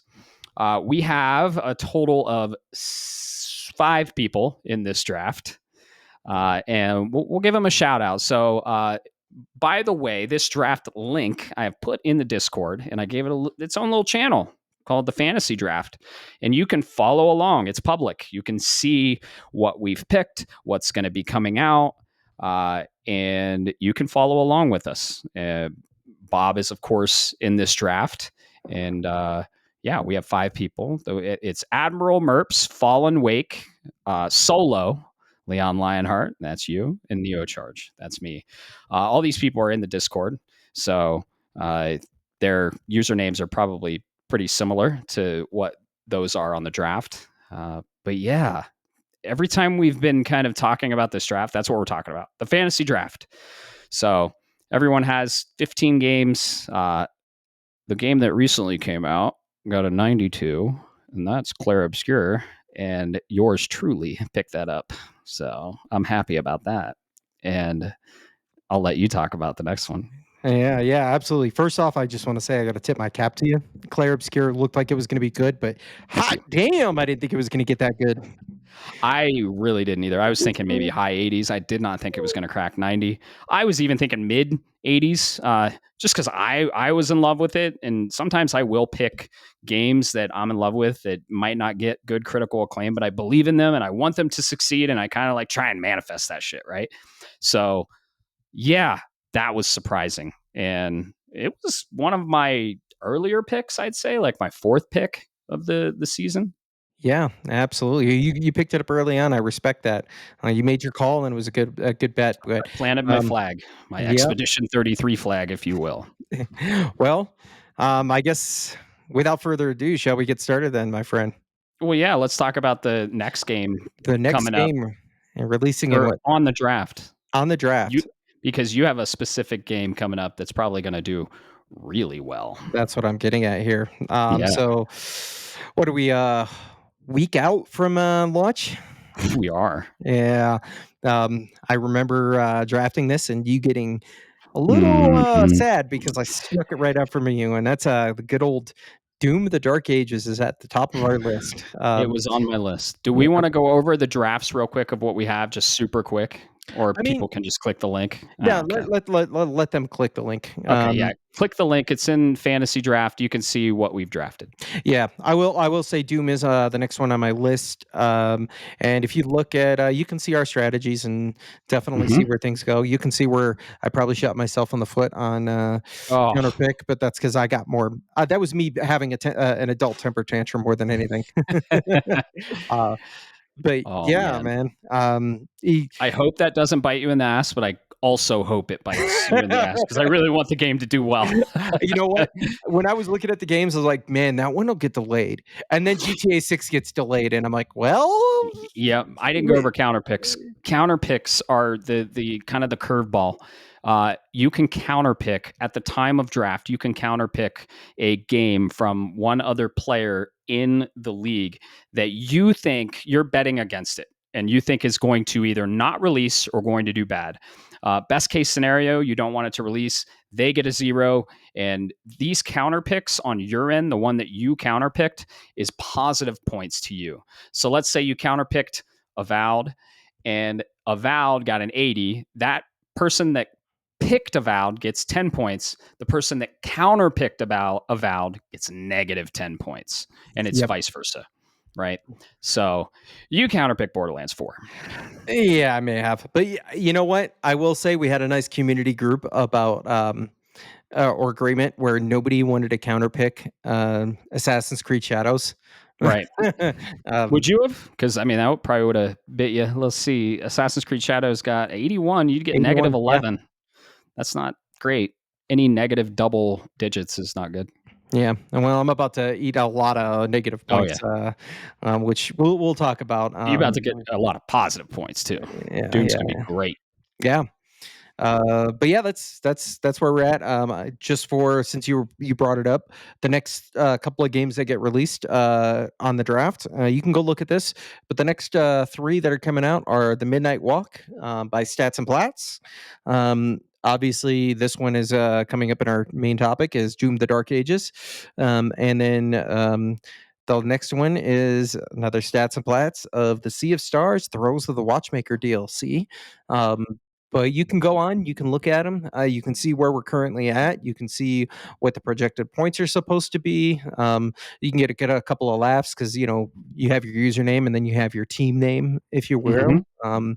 So shout out, Publisher, that's what yeah, they the call it. publisher. That's it. Shout out to my boys at the Managed Embassy Democracy or the Managed Democracy Embassy. Uh, Yep.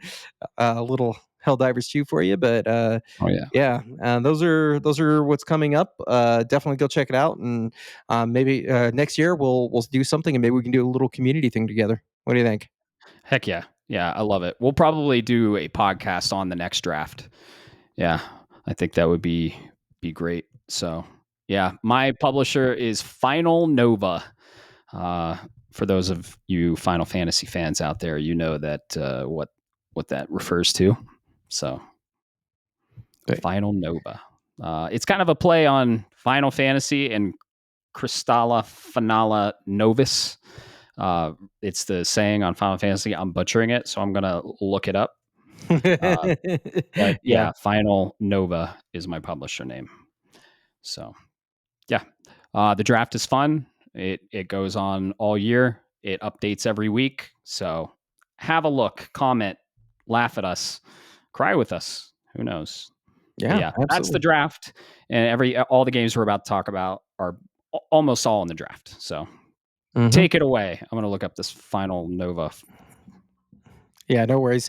While you're looking at that, I will say one thing for people that are out there. When he meant bid $100, so this draft is completely free. So do it next Yeah, year with your yeah, it's friends and fake have fun. money. It's all fake. I But should yeah, have mentioned that. and while he's looking that up, so we're gonna jump right into the main topic. What we thought we'd do this episode is we're gonna look into the future. Last episode we looked at what has it made us most excited. What Mhm. are our top games played this year of 2025?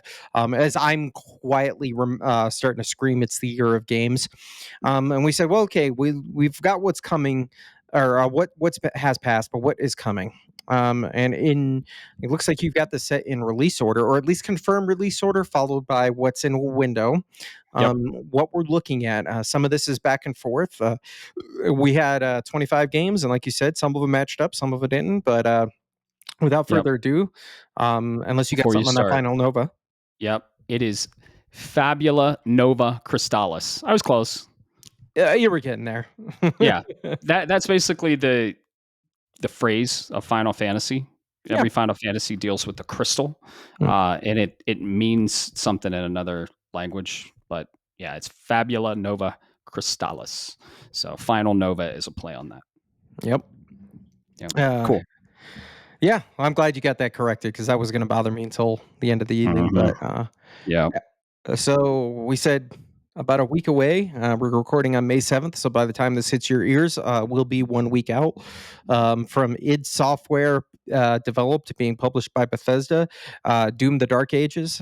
This is the one I snuck out from under you and a lot of other people in the draft. What can I say before I hand it over to you? I'm going to be honest, man. When I saw trailer number 1, I immediately was like, I don't need to see anything else. I'm immediately sold. Sometimes you need to see a couple more to kind of get an idea. Borderlands 4, which we'll talk about later, is definitely one of those. I had to see a couple before I realized what it was all about. But this game immediately screamed, "Play me, do it." While you're listening to the heaviest of metal possible, and just go out and have fun. As John Carmack once famously said, gameplay is king. Or he more specifically said, story in a video game is like story in a adult film. It's required, but it's not necessary. The strong point. So go ahead and shield countering. Oh yeah. Being the Doomslayer and feeling like I'm playing Oblivion almost remastered of just parry this ye filthy casual while listening to the most industrial, or rather in this case it sounds like they moved to dark metal soundtrack. I can't say enough, man. Like, I'm here, I'm all for it. My only concern is it doesn't break 90, but who knows, maybe I'll be wrong. Yeah, even if it doesn't break 90, that's kind of the thing about the draft, right? A good game on Open Critic is 75 and above. So, 75 and above. If you get a 75 on the draft, still a good game, only 5 points, probably a loss on the draft. But yeah, dude, Doom played 2016 and Eternal. This was the only game I was concerned with losing when Microsoft bought Bethesda. And I was like, oh no. And seeing the Dark Ages released, I was sold trailer 1, just like you. We know what we're going in for. We've played 2018, we've played Eternal. Doom is a high octane, first person, just amazing, fast combat, uh, demonic game where you chainsaw enemies again, like Gears of War. You chainsaw enemies, you hook shot them, and in this one you have a shield. So this one is the prequel to 2016 and Eternal, and so you have a shield. It's in the Middle Ages. You look like a fucking Viking, a cybernetic Viking. And they have released music tracks because the tracks and the music shines in Doom games. It's my workout music usually. So I was joking and I was like, oh, nice. I get new workout music. But yeah, I have this pre-ordered. I pre-ordered it the moment it came on. I was sold day one when it was a released or announced for the PS5. I was so thrilled that they were releasing it for the PS5 as well. And I couldn't be more excited for this. The only thing that might stop me from playing this on release, but I don't think it's going to happen because I'm almost 50 hours into Clair, is if I haven't platinum Clair yet. I'm going to platinum Clair before I get to this game. I mean, that's totally fair. I respect that, especially since we'll have time between this and the next big release that we're gonna both 100% be diving in on. So I can respect that. You're right. Doom is just, if you haven't played Doom, go play Doom. It runs on everything. I don't know if you saw that a couple weeks ago. Somebody got Doom running inside a PDF. It's funny. I see the memes. Like one Halloween, it was like, be sure to check your candy bars. It could be Doom running in your wrapper or something. Yeah, they get Doom. They had got Doom running on a refrigerator. They got Doom running on all kinds of smart devices. It's crazy. But Yeah. yeah, not this Doom. This Doom is going to be cutting edge. It's going to flex some of the PCs out there. It looks incredible. And yeah, it's they're going to hit. Like I said, the music in Doom is amazing. I saw Rip and Tear live at the Game Awards 2016, and man, not the same composer, different composer, but still, the stuff I've heard, the stuff I've seen on Doom: The Dark Ages, it's going to be Yeah. awesome. Oh I yeah. think it's going to be high 80s. I think it's going to get high 80s. It might. I don't know if it's going to crack 90. I don't know, but it's going to be a critical success. I think so. I think we have a really awesome a game on our hands, and that is literally mid next week, Thursday. Yep. We're gonna record the podcast and play Doom the day after. So Yeah, we're gonna record shit. this podcast, and then I'm gonna slam 4 monsters and get into it. Yep. That game will flex your sound systems for sure. You gotta come over for that game and hear it on the Sonos, because yeah, that was a game that I tested my bass levels on. Eternal, dude, that opening where the title comes up and it's just like I think it's at Doom's Gate. The track is called. Uh-huh. Oh, At so Hell's good. Gate, by the way. At Hell's Gate. Yeah, Doom at Hell's Gate. Thank you. Mhm. And then there's Rip and Tear, and man, the music. So couldn't be more excited for that game. Is that your most anticipated game of the year? No. My own most anticipated game of the Don't year, spoil it yet. is coming, but, Yeah, yeah, it's definitely in the probably top 3. I'd say it's in my top 3. Yeah. It's top 5 as well. Yeah, Top yeah. 5. We're about to talk about a lot of games. So it is not my most anticipated. My prior most anticipated game I'm playing now, actually, which was Clair Obscure Expedition 33. That was my prior 2025 most anticipated game. But I do have a new one, and I'm going to tell you after we talk about that specific game. Next up, 5 days later, releasing May is May's a little crowded, not as crowded as August though. So we were talking about Sea of Stars, and Sea of Stars is an amazing indie turn-based JRPG. The composer of Chrono Trigger, pixel art, beautiful. Developed by Sabotage, published by Sabotage too. They're well known for The Messenger, and The Messenger's an amazing game. They made this incredible. It was my indie game of the year, but the DLC is coming out for it, called Throes of the Watchmaker. This DLC looks cool. I haven't really looked at a lot. I watched a little bit of the trailer. There's a new character, which is cool, and it just looks like more of Sea of Stars. So if you haven't checked it out, Sea of Stars, not a lot of people played it.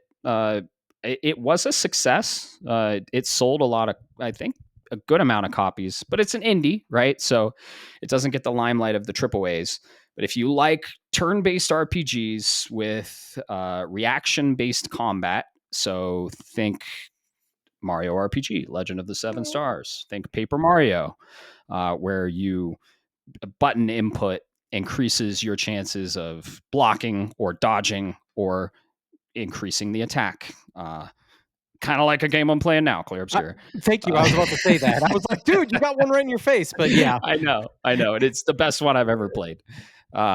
So yeah, this is in the vein of that, and it's an incredible indie based or indie turn based RPG. So really cool. They're getting DLC.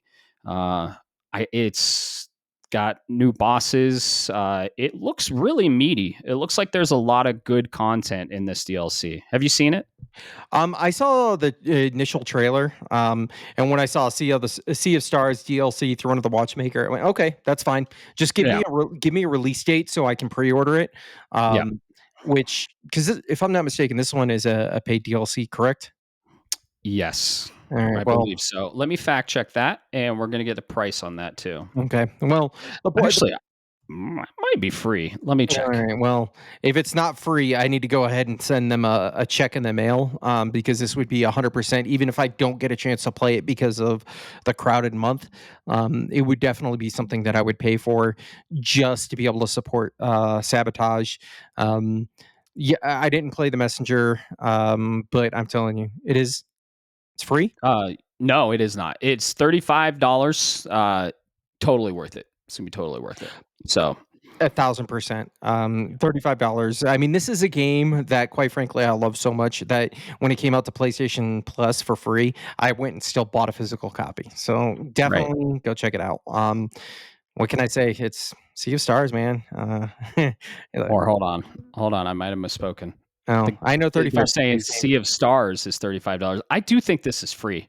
Uh, let me explain the next game, and I can't find it. I was gonna say you Um, go yeah. yeah, if you want, because this one If is I'm all you, my friend. Yeah. Oh, yeah. If I'm not mistaken, I think this DLC is free. They're saying Sea of Stars is $35. I do believe this is free. So we're gonna fact check that for you and verify because that's what we do here. The next one, it's kind of a shout out. This was like shadow dropped, honestly, with a release date 4 months later. It's made by a really cool developer, a developer that made a lot of games, including the 2.5D wonderful Castlevania game, Mirror of Fate. It is Blades of Fire, and it looks cool. I have my eye on it. I don't have it pre ordered. It does look interesting. I am curious about it, but not really sold on it. Published by 505 Games.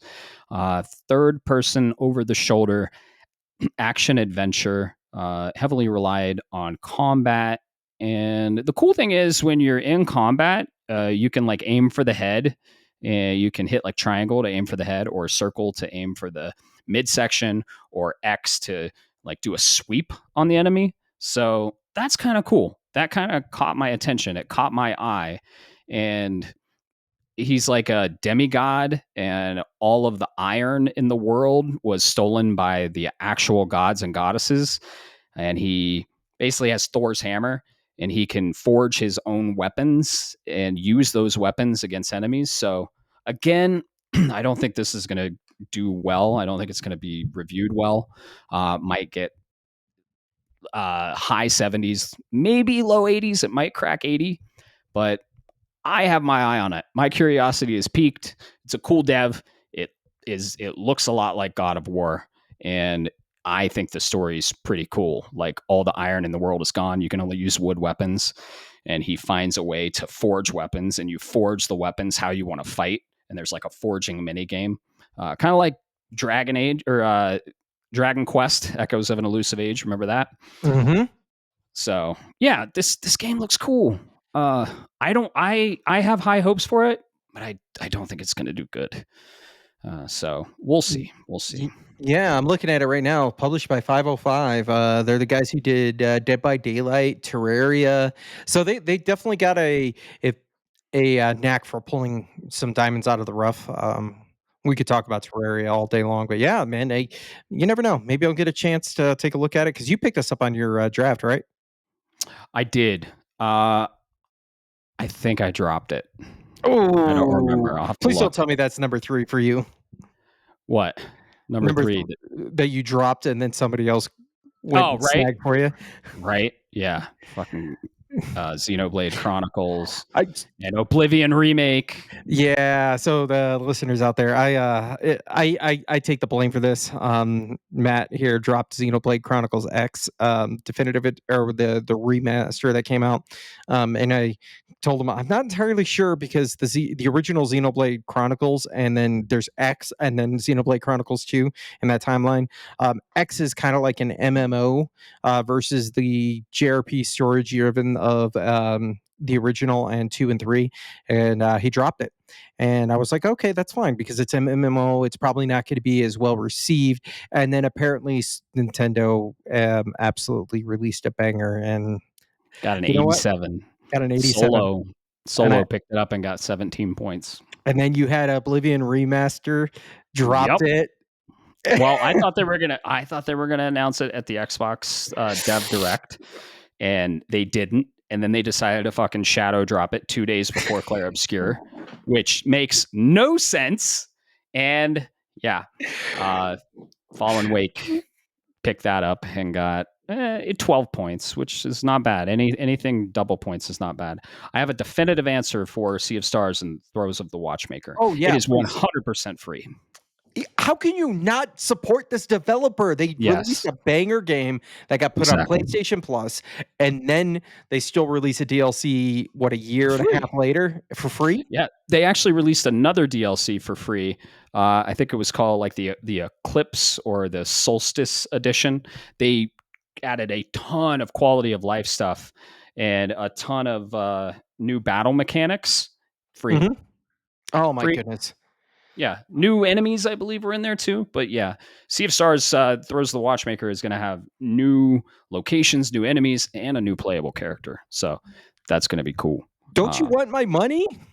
I know, dude. I would totally give them money for that if they sold it. But that's cool. That's cool. They're Yep. giving it away for free.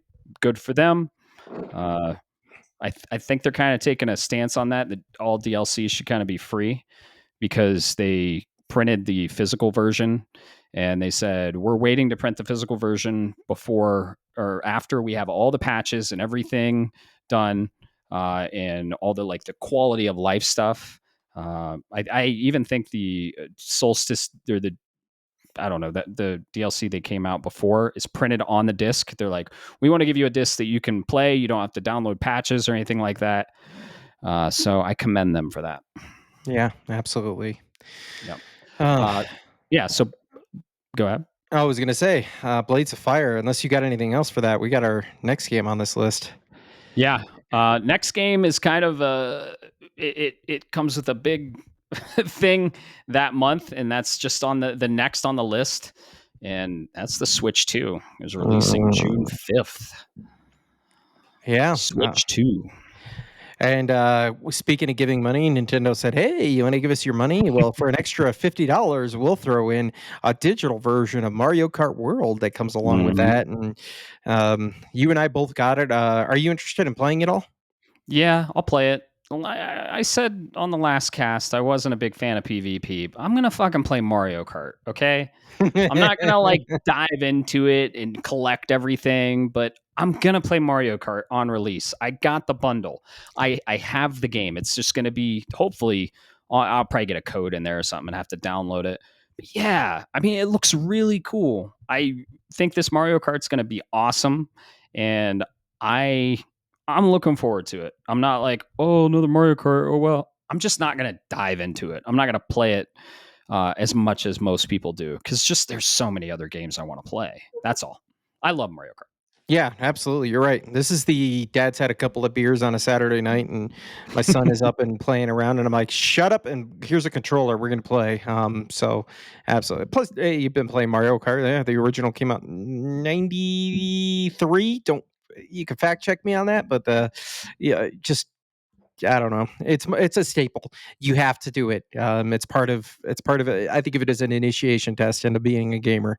You Oh got to yeah. play some form of a Mario Kart. Um, What but was it? Super Mario Kart on the SNES? no, it's just Mario Kart. Well, Super Mario Kart came out before, or did Mario Kart come out? I thought Super Mario Kart was the first one. Am I wrong? I'm Mm. looking at. No, it's just Mario Kart, but it's on the SNES. Oh, Okay, 92, 92. Damn. 92. Um, but yeah, Yeah, just we're it we're just we, yeah, we don't know everything. That's why we have Google in front of us, so we're gonna look it up on the fly. Plus, when you've been gaming as long as I have, sometimes the dates tend to be a little blurry because, yeah, Right. 92. I knew it wasn't a launch title for the You were SNES, close.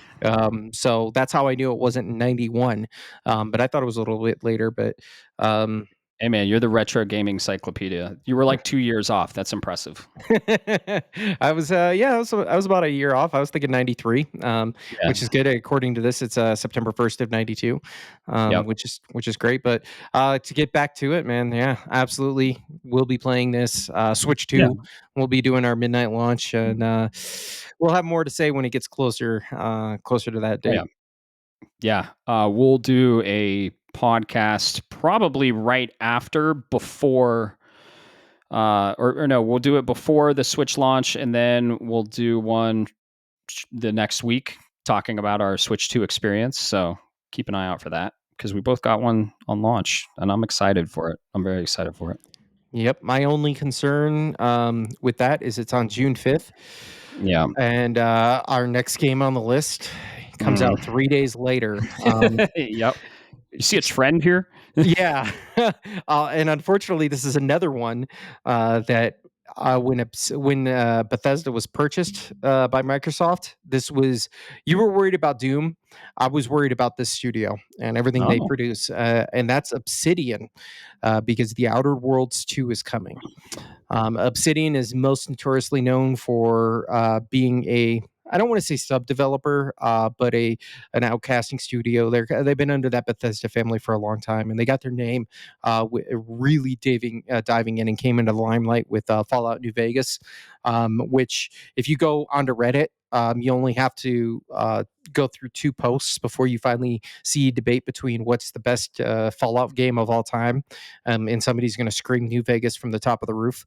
I'm not here for that, but I'm here for the fact that it's Obsidian.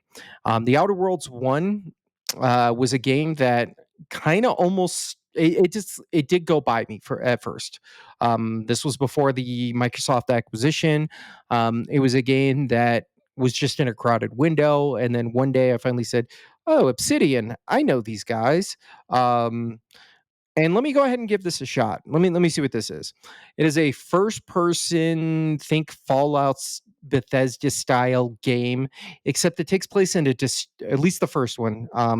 It takes place in a dystopian galaxy, um, where humanity has sent out depleted all of its resources. Right, Earth is still there, but they're trying to colonize the next planet to be able to produce to keep humanity going. It's that first step into space, and there is unfortunately an issue, and it causes the colony, the planet, or the solar system that has all the planets that are colonized, have essentially been taken over by corporations, a la Borderlands style. So this one planet's controlled by this corporation, this one's this, but it still has some of that Fallout charm. It's not 50s sci-fi, but there's still a little bit of charm to it, where it's tongue in cheek and it's humor, and it's writing. And the best thing about the Outer Worlds is it's bite sized. You can get through the game in 40 hours. It's nothing to write home about. It's a good low to mid 80s style game. So the second I saw the Outer Worlds 2 really announced, this was what, the Game Awards last year. I Maybe. might have been Summer Games Fest, but I screamed and said, "This is my game. Yeah. I need more of this." And I will say, I this is think it was Game Awards. You're right. yeah, it was Game Awards. I will say Because we watched it together. between this and Avowed, um, Obsidian is probably the one developer that Bethesda and Microsoft need to keep an eye on. They don't make 90 plus game of the year games, but what they do is they sell you a good game that's going to generate a lot of revenue. And if they're not Mhm. careful, they could easily be quartered out. And I would go for that Mhm. instead of buying Bungie. I'm telling you right now, Sony should have gotten Obsidian before Bethesda got taken over. Yeah. Gotcha. I never played Outer Worlds 2. Uh, I don't think I've played any of the Obsidian games. Bethesda, I usually just stick with id. I don't play Elder Scrolls or any of the Bethesda games. It's an acquired taste, my friend. But I'm Yeah. telling you, Oh yeah. if you want to see what if you're the kind of player that's concerned about the amount of time that you can put towards a game, and I get it, I've got a full time Mhm. job, I've got all of that stuff too, right? Um, and you don't want to get into the 200 plus hour that is Skyrim or Fallout 4, go take a look at the Outer Worlds. It's available, it's cheap, it's on all platforms, but it is bite sized, and it's going to give you an idea of what a Bethesda game is like without actually coming from Bethesda directly. It's Obsidian. I Yeah. get it's all Bethesda game studios now. Don't get me wrong, but Obsidian is the one that put their stamp on it. And it's bite sized. It gives you a good example of what a good Bethesda style game. And I say that because they have a very unique flavor.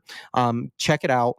And if you don't like it, guess what? You can get off the exit within 5 to 10 hours. If not, you'll enjoy it, and then you'll enjoy it to the end and realize, wow, that was actually kind of short. And you'll appreciate that it's a bite-sized piece of that pie. Right. Okay. Cool. Well, I am happy you are excited for it. And I'm sure a lot of our listeners are excited for it too.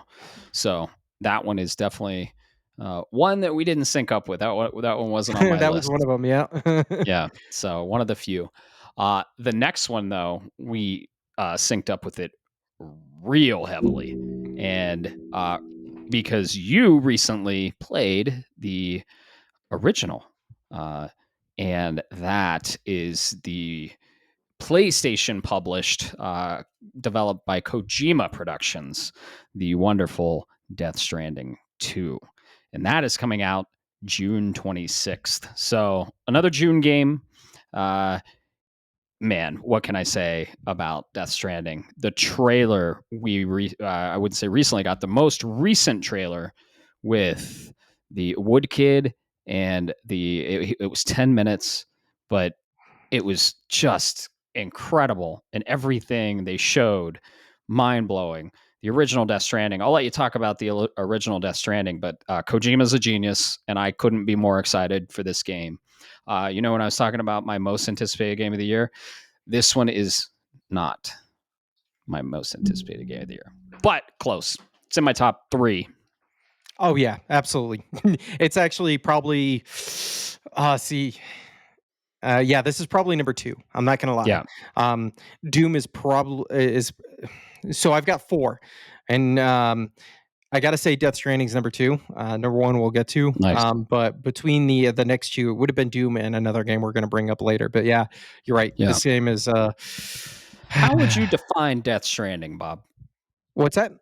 How would you define Death Stranding?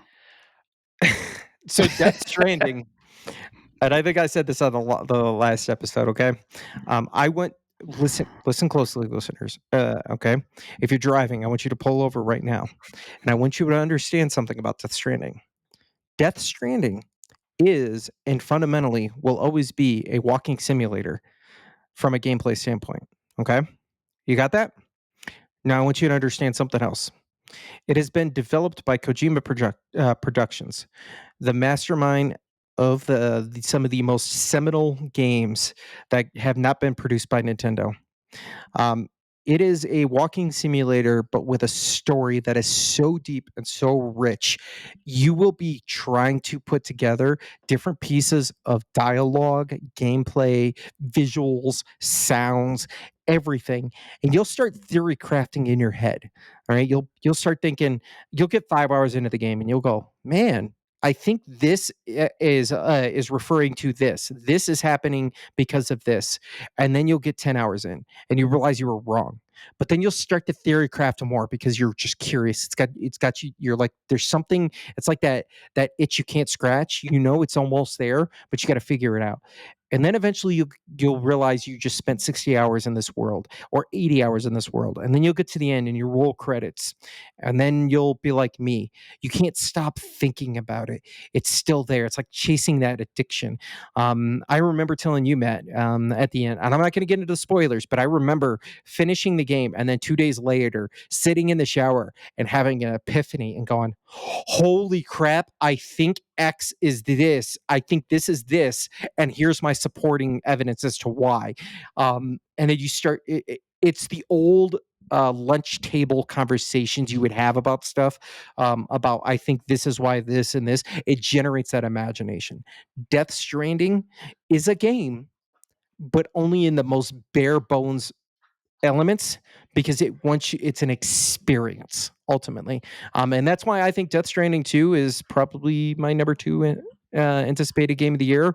I saw the first trailer and thought, this is the most Kojima thing ever. You've got a guy that's riding an electric guitar that's shooting lightning, and he looks a little Mm-hmm. flamboyant, Mm-hmm. to put it. And then the second trailer came out, and I went, wow, that's 10 minutes long. I don't need to see anything. I already know what I'm getting into. And then we get to that ending. You know what I'm talking about, with a certain Oh yeah. character, with a certain head Oh yeah. there. And I went, okay, that's what that scene right there in the second trailer is what got me to go back to the original Death Stranding, because once I saw that, I was like, oh, okay, I need to see what's going on. But yeah, man, I know it's your most excited. What are you thinking? What are you feeling on Death Stranding, man? You think this is going to be another 120-hour ride? Yeah, absolutely. And I think it's going to be incredible. I platinumed the original. It was my 2019 game of the year. Amazing visuals, just incredible atmosphere when you're walking. And this is a walking sim. It's a package delivery game, which is wild to say. But it has, very in-depth, long cutscenes that are really well produced. It's like playing a movie, and I think it's going to be awesome. I think they're going to focus a little more on the gunplay element. They call it they say the rope, or putting out the hand, or the rope you pull in, or you use a stick as the gun. The stick is the it's such a complicated game to explain. The stick is the metaphorical saying for the gun, and the rope is bringing everyone together. I think they're going to focus more on the stick aspect and have gunplay, because a lot of what we saw in the trailer, there was a lot of gunplay. I think the soundtrack is going to be amazing again.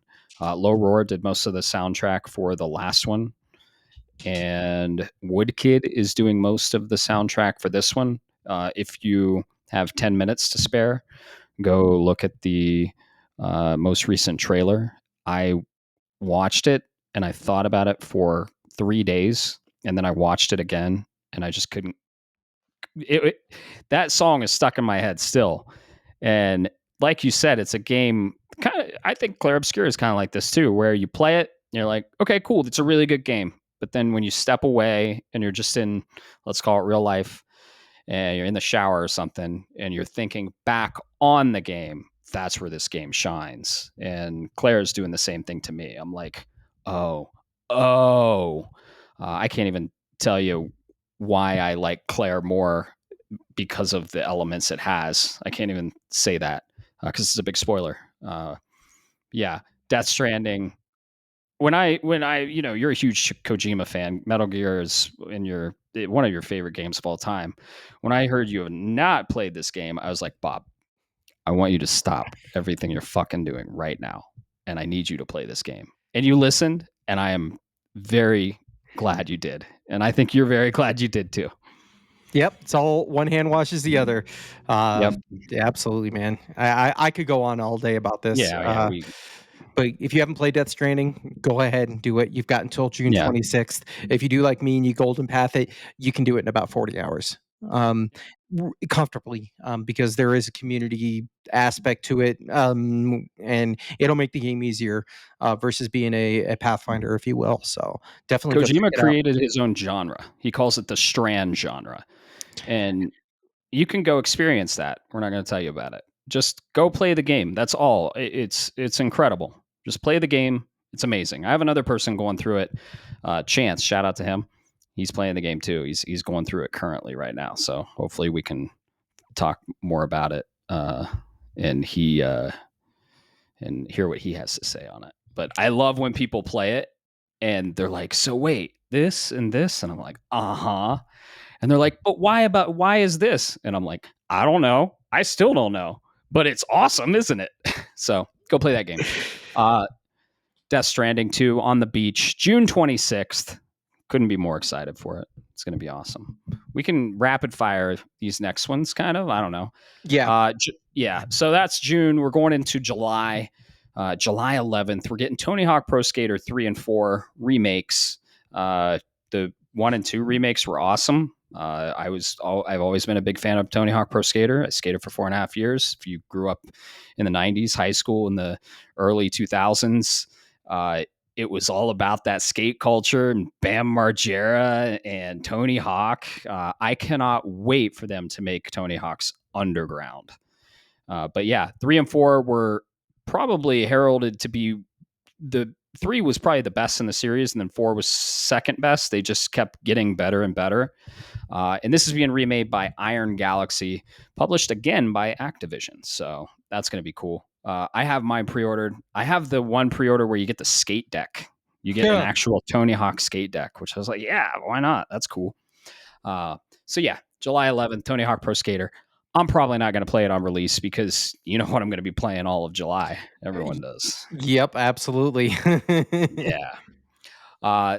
Then we're getting a title that I'm actually buying a Switch 2 for. One of the reasons I'm buying a Switch 2 for, and that's a first-party Donkey Kong 3D action platformer, Donkey Kong Bonanza, and that comes out July 17th. We don't know who the developer is. We know they're a Nintendo team, of course, but it is rumored that the Odyssey team is behind this, the Mario Odyssey team. So I'm really excited for this. I know you are too. Are you excited for Tony Hawk, by the way? I know you're excited for Donkey Kong. Yeah, so I didn't think so. That's why I kind of moved on. only slightly. Yeah. I played them. I thought they were really cool. Short answer is I was not a skater. I was the guy that was selling the pot to the skaters. Nice, the businessman. I like it. I was definitely the skater. Skated for 4.5 years. My high school years were comprised of skateboarding, drinking, shooting pool, and playing GameCube. You and I had such different experiences. Yeah. In a very, very small town in Ohio, in the Midwest, where there are more cows than people. Great people there, but tiny. I think they're considered a village now. They got downgraded from a town to a village. It's very small. So yeah. Tony Hawk Pro Skater and then Donkey Kong Bonanza. You're excited for this one? Yeah, so I will say I have my interest in it. Okay. I'm cautiously so if it is the Odyssey team, I'm on board, and that has the asterisk to it, which is when it comes to Donkey Kong, out of his 40 something year career, Donkey Kong has 2 names attached to it, in my opinion. It has rare and it has retro. And if it's neither one of those, I don't care for the most part. It's no disrespect. I think it's going to be I think it's going to look good, but I think I'm going to wait to see where it posts just because I think July is going to be the month that's going to allow me to really finally get back into some of the games that I've been missing. Are you sure about that? Because maybe Death Stranding 2 releases the end of June. We'll see. We'll see. Like I said, we have between June, July, and into the cluster or the fuster cluck that is August. So, Right. absolutely. I think if I can sneak it in, it'll happen. Yeah. I don't know if I'm going to play this on launch. I'm super excited for it, but man, I'm not putting Death Stranding down until I get tired of it. And the last time I played a Death Stranding game was 6 years ago, and I played it through to the platinum, so 130 hours. So I am allocating all of July for Death Stranding, honestly. But yeah, Donkey Kong system. Well, I wouldn't say it's a system seller. One of the reasons I bought the system seller we'll get to. But I recently played Donkey Kong Country Returns HD. Love Donkey Kong. This is kind of a callback to the 64 game, which I loved. Donkey Kong 64. Like you said, different developer. Rare developed that game. And if it is the Odyssey team, I'm pretty excited for that. So we'll see. We'll see. I think that's one of my drafts. I think it'll do really well. I think it'll be high 80s easily. But yeah, it was a pleasant surprise to see a 3D adventure Donkey Kong game. We haven't actually seen a lot of it, and I think we're going to in June. I think Nintendo is going to show us more in June. So I got to ask, you think high 80s? How'd that go for your last Donkey Kong draft? Yeah, dude, I don't want to talk about that. Why did that? Dude, the original got an 83. Okay, the original Donkey Kong Country Returns for Wii got an 83. This remaster for the Switch runs better, looks better, plays better, and it got a 77. How does that fucking make sense? I don't know. I don't know how it made sense, but I thought that was a banger. That was like my fifth pick or something, a third pick or something. It was above Clair. I was super excited. I played it. I loved it. I showed it to you here. It runs great. It looks great. And yeah, it's amazing. It got chipped. It got robbed for some reason. I don't know why. Yeah, that's I had to jab it in there. Sorry, I couldn't I help know. it. Thank you. I appreciate you. Only because I know I made a stupid move. But anyways, Yeah. This next game I'm excited for. I probably won't get it on launch. I might get it on launch, won't play it on launch. It's actually a Metroidvania made by Bandai Namco, and it is called Shadow Labyrinth. It comes out July 18th, one day after Donkey Kong, and in July. Oh my god. This is going to be a cool game. It looks it's a Metroidvania through and through. The hook is like you have the Pac-Man person, and he like eats people, and it's got a really cool art style. If you haven't heard of it, Shadow Labyrinth comes out July 18th, made by Bandai Namco. Go look it up. Go look up the trailer. It's awesome. The next one we already talked about, August 26th, Gears of War Reloaded. It's coming out. We're both very excited for this one. I'm super excited. We already talked about that one. This next one is in your ballpark. yes, it is. Unfortunately, it's in that crowded period. So this will probably be August. this will be a pickup for me. When I get to it, it'll be different. And that's Super Robot Wars Y. I know there's probably a couple of people out there that are going, I know what you're talking about. This game is a tactics RPG style game, a la Advance Wars, Fire Emblem, that kind of style, except you're using mechs. And it's been around for a very long time. But most of them have been in Japan or in Europe, mostly due to licensing. And I mean licensing because some of these, if you go look at the trailer for Robot Wars Y, includes generations of different variants of Gundam. So Gundam Wing, Gundam Y, so on and so forth, right? Which means there's licensing costs. I believe, don't quote me on this, but I'm pretty sure there's a very Japanese Super Robot Wars that has like Optimus Prime and stuff. So if you like those tactics games, if you enjoy what they look like, this is very Japanese style animations and gameplay, but it's very solid. As soon as I saw this was one of the few that's coming over to the West, I got excited, and I will be purchasing it day one, just simply so I can support to see more coming out this into this region. Because I think if you're a Final Fantasy Tactics or a Fire Emblem fan, you need to buy this because these do not come to the West very often. Very cool. That's cool that you're supporting it like that. I respect that. And this is one of 5 on our list that isn't only in August, but it's in the same fucking last week of August. The last late August is just, oh man, it's fucked. Yeah, that's published by Bandai Namco. That's cool. Yeah, yeah, It and looks cool. I think you showed me the trailer. I liked it. It's pretty cool. But yeah, again, when? yeah, especially since the next one coming up is a No, it's the same day. oh It yeah, it's the releases same on the day. same day. Releases the same day. There's no debate. This one wins. I'm gonna let you lead into this because I could probably talk all day. Sure. This is the one that I picked up. This is one of the ones that I fully believed in, even though people weren't sure. And that's Metal Gear Solid Delta, the remake of Metal Gear Solid 3. Um, so Yep. I know I can go all day, but what's your experience with the original? The original's awesome. It's one of the great Metal Gear Solids. It follows a different flow. I was about to say, I don't want to spoil a lot on it because it's the same gameplay, right? But we can say it's a prequel, right? We can say, yeah, yeah. Absolutely.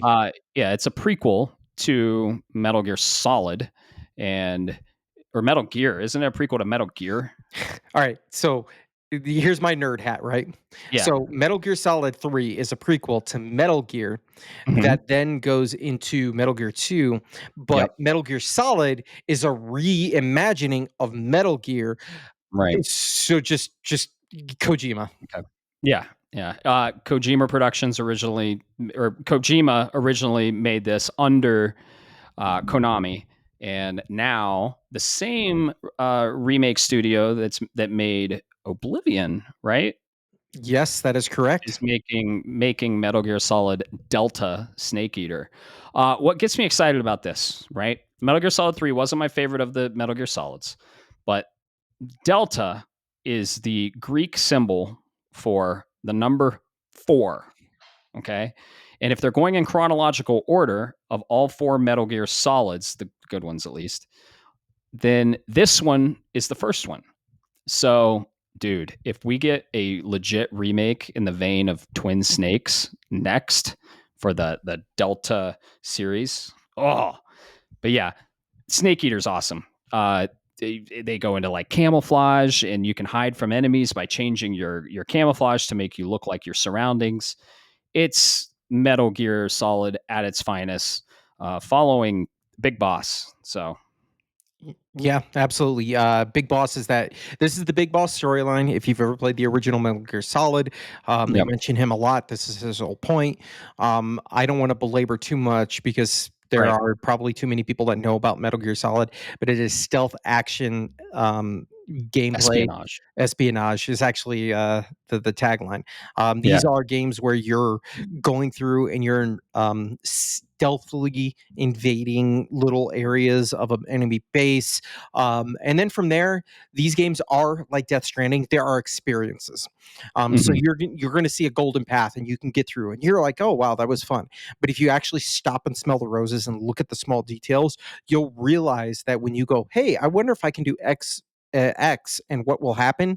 Kojima's already thought about that to make sure that there's some kind of a feedback that comes with it. The second I saw this trailer, I knew this was going to be a game that I was going to draft as soon as I could. yep, and you There got it. is, yeah, absolutely. Virtuous is making it, and I believe Oblivion Remaster. They're the same company that has worked on Oblivion Remaster. Hmm. And if Oblivion Remaster and the love, which we'll talk about later, is any indication, I think Metal Gear Solid Delta is going to be amazing. I could probably give you a 20-minute expose on all of the did you know about this game. So do yourself a favor if you haven't played Metal Gear and you're interested in stealth games, kind of in that Splinter Cell kind of realm, definitely check these out. Kojima is a mastermind, and I think this is going to be another Silent Hill 2 remaster situation Hmm. where the developer isn't necessarily a triple A, oh my goodness, they're going to break the bank kind of developer, but they're taking a concept but they know what they're doing, and they're taking the concept and an idea and a blueprint of a legend, of a very well established IP, and they're going to nail it out of the ballpark. This is, quite frankly, I would be shocked if this gets anything below 88. Yeah, yeah. I think it's going to be an awesome remake, and the original camera's there. So they're doing a different camera, but you can change to the original camera. Sometimes the top down or the pulled back. Hmm. Uh, but yeah, the original is awesome. Played it a long time ago on release, and I am very excited for this game. Yeah. Last thing I'll say about this game is if you do play it and you do not cry at the very end, you are probably a soulless person. Yeah, absolutely, man. That ending. Woo. Yeah. I'm Uh, not ready for it again. no, especially like remade with the new music and stuff. And one of the best things about this game, David Hayter's coming back. Yeah, buddy. Oh, Yeah, David yeah. Hayter is the voice actor for Snake, and they didn't have him in 5. It was Kiefer Sutherland, and he is coming back, and it shows that they're taking a lot of care into it, right? Yep, Yeah, absolutely. so very excited for that. That's August 28th. A day later, Lost Soul Aside got moved to this date. Uh, I'm still excited for this game. It's a third person action adventure, Devil May Cry esque, multi dimensional hack and slash, and It's made by Alta Zero Games, and will be published by PlayStation. So this is a second party title. PlayStation's behind it. I've seen a lot, and the things I've seen, I'm very interested in. I have it pre-ordered. I'm getting it day one. I still am very excited for this game. It's also another one on my draft. I believe in it. I think it's going to be great. The delay is concerning, but delays are sometimes good, and I will never be upset with a delay unless it's one day after a game I'm also very excited about, which is unfortunate. The same day, I told you, late August is just crowded. The same day, this was announced at one of Keeley's shows, I believe. It would have been the Game Awards, by the way. The Game Awards, cool. This is Shinobi Art of Vengeance, and this is a 2D side-scroller beat-em-up hack and slash. You're a ninja shinobi. The original Shinobis had a emphasis on different weapons you could use to take down enemies. It looks really cool, cel-shaded. The art style is awesome. The trailer is really cool. That comes out August 29th, the same day as Lost Soul Side. I won't be playing either of those because I'll be starting Metal Gear Solid Snake Eater the day before. But I'm still very excited for this game. I don't know if I'll get it on launch. I'm not going to play it on launch, but it's one of those, like, I'll probably pick it up when I have time. And man, you just can't play all the games, right? Yeah, absolutely. I think this is a solid game, but I think there are other games in its vein coming out in the same year that, quite frankly, have more weight to it. One of them is a window for this year, and we'll get to it later. But if I get a chance, I think I will pick this up. It might be on a sale or something at some point, but definitely, if you like your 2D side scroller action games, go check this out. Yeah. And another note for Lost Soul Side before that, it's one of the China Hero projects. So that's pretty cool. China Hero Project is PlayStation dumping some money and funding into small Chinese developers and trying to pump their video game market up there, which is really cool. One of those was Black Myth Wukong. So a really cool thing they're doing. So China Hero Project. I believe Black Myth Wukong was part of it. Fact check for me. I'll do the next one. So 5 days after that, August 29th, I'm already 2 games deep that I'm not going to play. Here's the third game I'm not going to play on launch, but I'm very excited for, is Hell Is Us. Third-person action adventure developed by Rogue Factor, published by Nacon. PlayStation is really behind this game. So PlayStation showed it, and they're behind it, and they're championing it. The cool thing about this game is there's no waypoints. There's no like objectives or anything. You just kind of have to find your stuff and figure it out. Kind of like older games. But this game looks cool. You have a sword. You have a AI robot companion. Everything I've seen looks cool. One I have my eye on. I don't think I have it pre-ordered, but I'm still excited for it. Was I right? So you were right. That was on there. There was another one that was in there. I wish I could remember the name of it. I know there's another one, and it kind of just got shat out, so to speak. I know what you're talking about. Yeah. So you're talking about Hell Is Us, right? Yep. I'm done talking about Hell Is Us. We could talk about the next one that if we're done with Metal Gear, I don't know if I'm going to go for the platinum on Metal Gear, depending. But this one's probably a day one for both of us. It is a day one. It is my most anticipated. The only thing that drives me up a wall is it is literally 2 weeks after Metal Gear Solid Delta Snake Eater. So if I show up on September 12th and I have dark bags under my eyes and I'm sitting here like this while I'm trying to do the podcast, it's because I was going for the platinum on Delta. That is a must-play game. That is probably a must-platinum game for me. Just to walk into September 12th, where I'm going to be playing this game with you, probably my wife going to having online as well. Tara will probably be on there. Tara will be on there. Shout out Fox-CPU. And that's going to be the Gearbox developed and 2K published Borderlands 4. It is Yeah. unfortunately my counter pick of the year on the draft. I will say there were two reasons I did that. One is I was hoping it would get pushed back and not pushed up on its release date. And number two, I was a little angry for the listeners out there, people that obviously we don't have video yet, but for our fellow listeners out there, I have a vault symbol tattooed on my arm. It is one of two video game tattoos I have on me currently. I'm looking at more, but it's because it's a cornerstone. To give you a little bit of a history, Borderlands 2 was the game that when I picked up, I was playing it for about 2 weeks straight. Eventually, my wife, a shout out to Crystal, I love you, babe. She was like, "Why are you playing this game so much?" And I was like, I told her, "Well, hey, why don't you just pick up this controller? I've got an extra one. And instead of me trying to explain it to you, you can experience it." I came back home from work the next day. Not a thing had been done in the house. She was hooked. That's awesome. And from that moment on, we play every Borderlands game together. Beautiful. This game looks like Borderlands and Destiny went together and had a child. And it's a beautiful baby that you that just looks like it could run the 100-meter dash in 4 seconds. I'm so excited for this game. Um, I was That unsure about after the first trailer, and then after this latest one that dropped, I was sold. I held my head down in shame because I counterpicked it, but then I also picked it back up and enjoy it because I'm sorry, Randy Pitchford is back, baby. dude, Vex is gonna be my girl. Vex looks so amazing. I always play a Siren class. I couldn't be more excited about this game. I was excited after I played Borderlands 3 for Borderlands 4. Yes, yes, yes. I've played every Borderlands game.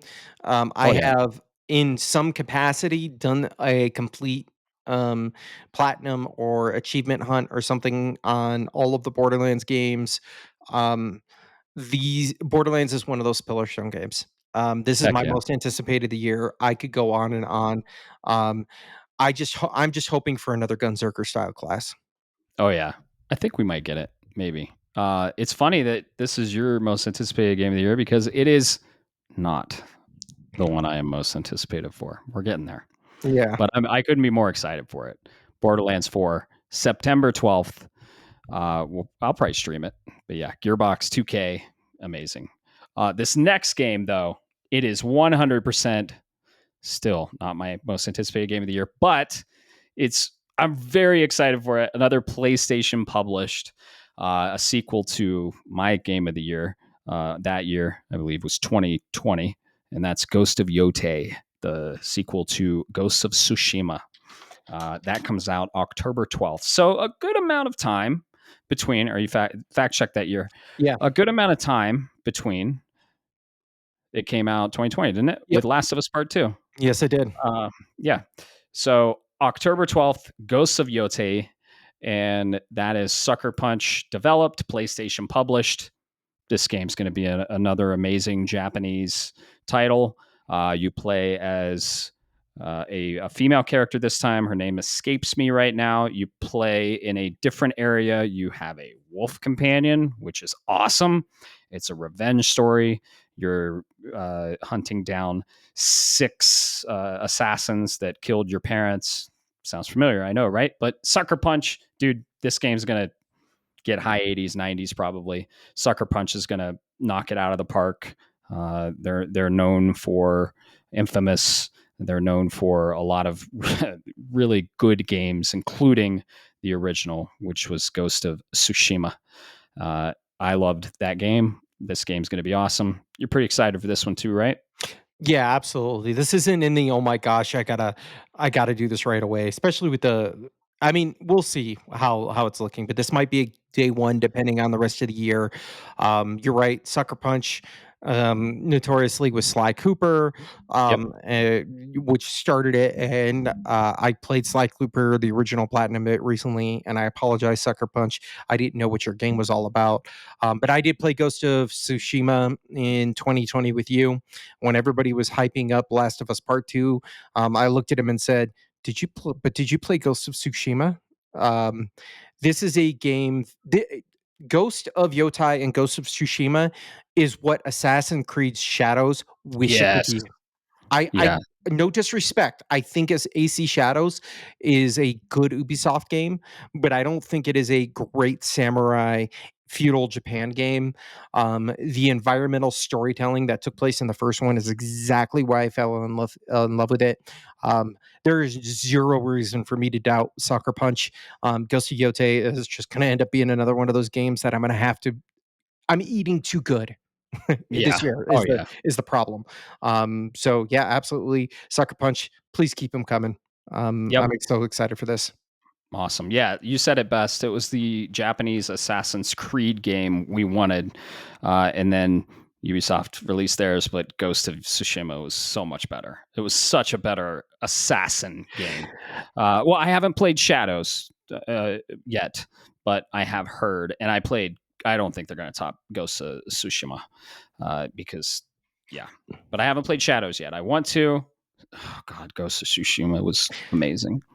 Yeah, I haven't played Shadows either. I want to put that full disclosure out there. And Yeah. this is not saying I dislike or getting on that train. I think AC Shadows is a really solid entry, and I think it is a good game fundamentally. But Yep. it is an Ubisoft game, and an Ubisoft game in the year of our Lord 2025 just does not fit in our schedule. I'm sorry. Right. Yeah. They're getting a shitload of patches in the next like 6 months. So, yeah, Ubisoft games I tend to wait. I own it. I own Assassin's Creed Shadows. It's sitting on my shelf, but I haven't played it yet. I will when it's ready. I'll play it. So yeah, I'm always a big fan of the PlayStation published stuff too. The first party PlayStation Studios, the triple uh, A team games from PlayStation.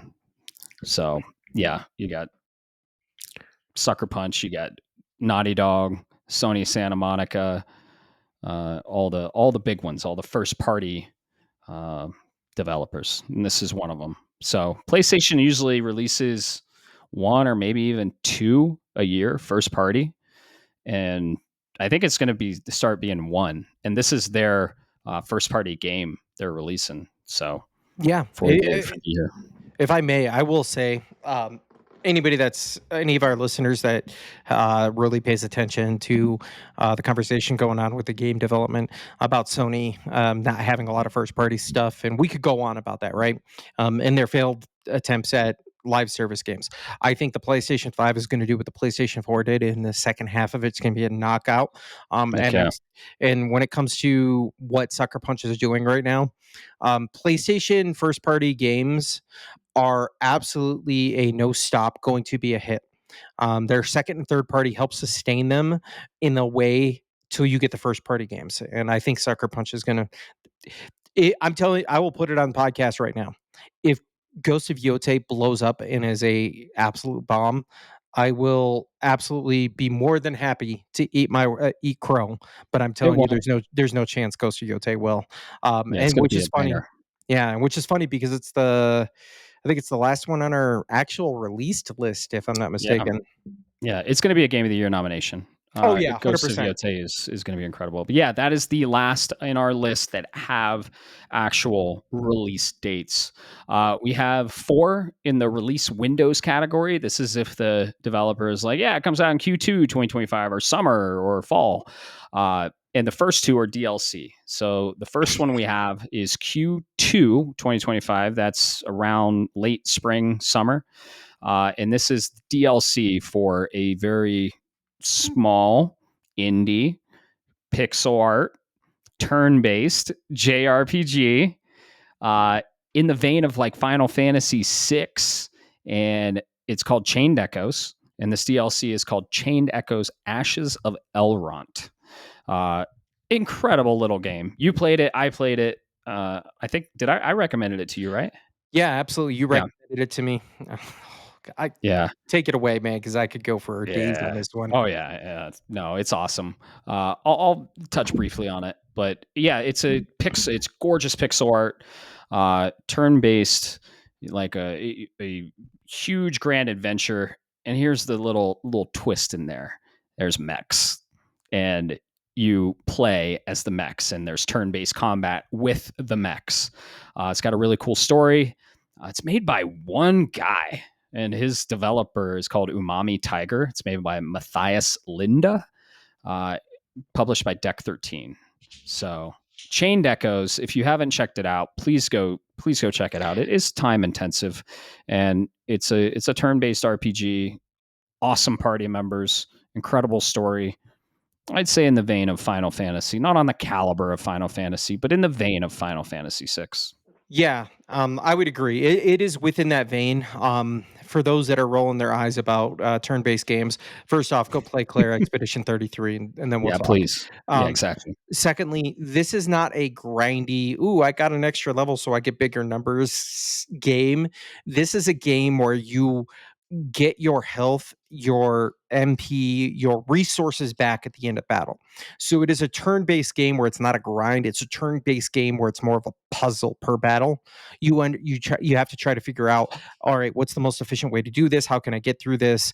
And I think that really lands well because of a game that I'm going to talk about later, where once you get to a certain point, you get an ability in an RPG, old school ones, and you're like, well, that's just what I'm going to spam because that's the most powerful thing in the world. And then it's like, oh, I can't cast it, so I'm going to rest. This takes that part of the element and that grindiness out of there.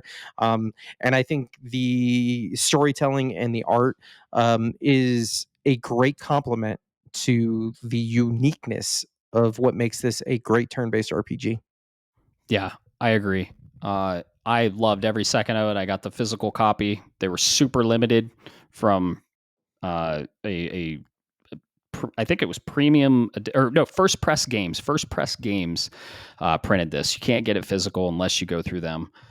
Just an awesome game. Go check it out. And yeah, we liked turn-based RPGs before they were cool. Okay, we are big fans of turn-based RPGs, and it's a genre that gets a lot of flack, but we love them. We always have, and I couldn't be more happier that it's getting into like even the double A space with Clair Obscur. So next, announced summer 2025, another DLC, Lies of P Overture. Lies of P is, what can I say about Lies of P? It's third person Souls like hack and slash RPG elements. Think Bloodborne, except you're Pinocchio. And it has the Pinocchio story, which works.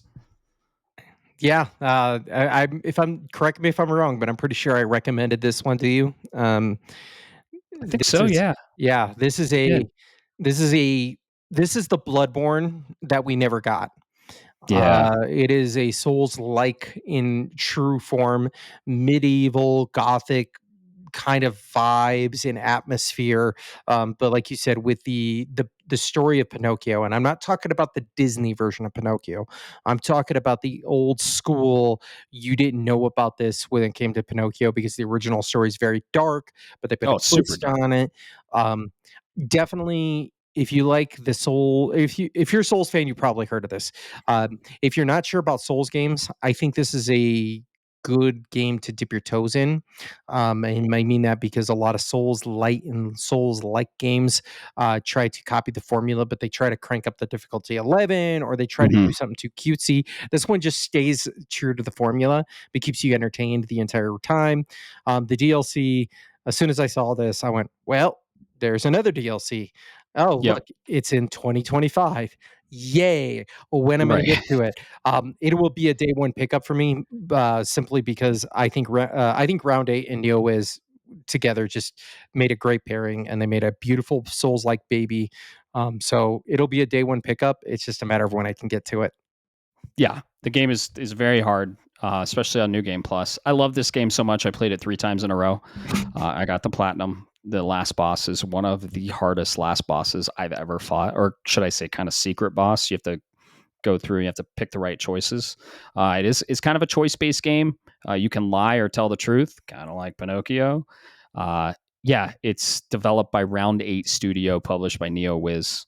And man, it was a great recommendation. I loved this game. It's in my top probably 3 Souls games of all time. It's incredible. But yeah, Overture is supposed to be the DLC of that. and it's going to be a prequel. And that's really exciting if you know the story behind this. So I'm really excited for that. Summer 2025, still in that window. We're getting a pixel art game that was kind of released out of nowhere, or announced out of nowhere. Ninja Gaiden Ragebound, published by a really awesome publisher, and made by a really awesome developer. The Game Kitchen, published by Dotemu. And if you remember them, they did the side scroller beat 'em up, the Ninja Turtles, Shredder's Revenge, Teenage Mutant Ninja Turtles Shredder's Revenge. And I think Dotemu is publishing Marvel Cosmic. What is it? Cosmic. It's on the. Why do I want to say Radiance, but I know that's not right? No, it's not. It's a Marvel 2D side scroller beat 'em up. Ninja Gaiden Ragebound is Cosmic a Invasion. That's it. Cosmic Invasion. Yes, thank you. Ninja Gaiden Ragebound looks awesome. Incredible pixel art. Just a Ninja Gaiden game, 2D side scroller, hack and slash. It'll probably be super hard. It'll probably be super fun, and it looks really cool. Yeah, I'm happy to see Ninja Gaiden coming back. So, and in that vein, go ahead. I was going to say my only concern about this game, or this is the game that trumps Shinobi Art of Vengeance. I'll leave it like that. Oh yeah, yeah. This was the game that when they were both, and I believe announced in the same window, that I went, crap, somebody's getting devoured, and I know who it is, and I feel bad. Yeah. I'd say this is probably more popular than Shinobi for sure. Shinobi's got a release date. This one doesn't. So this is why it's down here. But I'm very excited for Ninja Gaiden Ragebound. Speaking of Ninja Gaiden, we got a crazy cool announcement at a developer direct that Ninja Gaiden 4 is being developed by two of the best action hack and slash developers of probably of all time, Team Ninja and Platinum Games teaming up to bring us Ninja Gaiden 4 fall 2025, published by Xbox Game Studios, which doesn't mean anything. We're still going to get it on PS5, which is awesome. But I'm glad that Xbox Game Studios is publishing these and really getting these developers to make these awesome games. Please, for the love of God, you're sitting on one of the best IPs from the Nintendo 64, one of the best platformers. The Bear and the Bird, bring them back. Please fucking either remake or give us a sequel to Banjo-Kazooie. I am begging you. Rare literally broke off and created their own team to create Yooka-Laylee, a spiritual successor to Banjo-Kazooie, because they knew it was going to be awesome. I played it. It was okay. But I loved Banjo-Kazooie, and you are just sitting on that IP. Xbox, do something about Banjo-Kazooie. That's my little rant. Yeah, I do not disagree with you on that. I mean, Christ, my wife is a pseudo kind of gamer, and even she remembers Banjo Kazooie. So just sit on it. Yeah. If so, this is what's interesting about Ninja Gaiden 4 is it's with Team Ninja and Platinum Games. For the listeners out there, is Team Ninja is known for its hack and slash style games, right? Ninja Gaiden. Yeah, a la Ninja Gaiden, right? But Platinum Games has that, but it also has extra things that most people just didn't realize that when you wouldn't think are associated with necessarily a Ninja Gaiden game. I'm just looking it up right here, man. I mean, most famously Bayonetta, hack and slash, but that's more Devil May Cry. They were behind Nier Automata, Star Fox Zero. They're the Mutants in Manhattan release. Like, this is a studio that quietly has made banger after banger after banger. On top of the fact that it's Team Ninja, the fact that it's Xbox. I mean, I would say Xbox Game Studios, they bought everybody out. Definitely check this out. If you like old school Devil May Cry style games, but that have a difficulty cranked up to 11, give this one a shot. Yep, and you're a ninja, and it's feudal. Well, not feudal Japan, but it's in Japan, and it deals with the ninja theme. Yeah, dude, Platinum Games, bring back Scalebound. I want to play Scalebound. Bring it back. Yes. Yeah. Yep, I want Scalebound. Revive that, bring it to PS5. You'll have my money. Yeah, Ninja Gaiden 4 fall 2025. That's the last game for the release windows. I don't know if you noticed this or not, but I still haven't gotten to my most anticipated game. Yeah. But we're getting close because we're in the 2025. These games have been confirmed 2025, the year 2025. They could get delayed. Who knows? When you usually have a confirmed year, sometimes it get delayed, sometimes it doesn't. There are 5. Wu Chong Fallen Feathers comes out 2025. Shengdu is the developer. 505 Games is the publisher. This looks really cool. Hack and slash Souls like. Really pretty. Unreal Engine 5, I believe. The protagonist has tattoos that do stuff with the combat. This looks really cool. It's on my list. Yeah, this gave me that. I don't want to. Somebody's probably going to roll their eyes on this, but this gave me not Souls like, but more Souls light, a la Neo kind of vibes. I don't know if Mm, there's going to be the loot level that is it comes with Neo, but it gave me a little bit of that. Um, right. this gave me. It was hard. So this game was interesting, and I'm glad it's in a window because it is another Souls light style game, and there are a dime a dozen nowadays. Right. So I'm interested, but I'm just hoping that it doesn't get watered down with the rest of the games that are coming out this year. But Yeah. definitely looks good. Yeah, and I completely agree with you. These games are kind of getting to be dime a dozen, especially the feudal Japan stuff or the Oriental theme. It's man, I think there's like Where Winds Meet is another one. We got Black Myth Wukong. We got Wu Chong, I think it was, or Wu. What was it? Black Myth Wu something. Yeah. Uh, but yeah, this genre is kind of getting overplayed a little bit. So Wu Chong Fallen Feathers. It, That comes out 2025. yeah. It looks like I'll leave it like this for both good and bad. It looks like feudal Japan of Stellar Blade. Yeah, that's a good way to put it. Look, yeah, it looks cool. I like games utilizing UE5, Unreal Engine 5. I like seeing games coming out with using that engine. So one I'm playing now, Clair Obscure. The next game in 2025, I'd say this is in my top 3 because the original was amazing. We're getting the sequel to Hades, Hades 2, developed by Supergiant. And what can I say? This game is top down, roguelike, dungeon crawler. You're trying to escape hell. You follow Zagreus, the child of Hades, and it's a roguelike, and it's awesome. And I platinumed it, and I love it. The sequel is coming out. Yeah, dude, I can't believe you got the platinum on that. This is what makes this really funny is I know you're not a huge fan of the roguelike games. I love the hell out of them. I don't know what it is. It's about the addiction that chase. Oh yeah. So when you said you got the platinum, I was just stood back in awe. And I say this, folks, I have to go look at PSN profiles, but getting the platinum on that's not exactly an easy chore. What separates Hades this Hades series, including why I'm excited about too, from the rest of your roguelikes, is the ability or the storytelling and the accuracy that comes with their Greek mythology. So you are the son of Hades trying to escape hell constantly because you want to meet your mother, right? And Aphrodite and all that good stuff, right?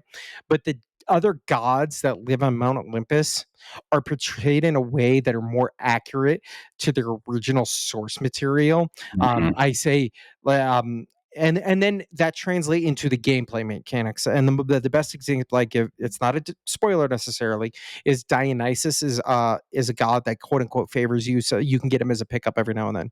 He is Mm-hmm. an absolute party animal that just wants to get drunk, and Yep. because of that, his gameplay mechanic is you are allowed to poison people, so you get that dot, which makes fun sense because you're getting getting the enemy drunk, if you will.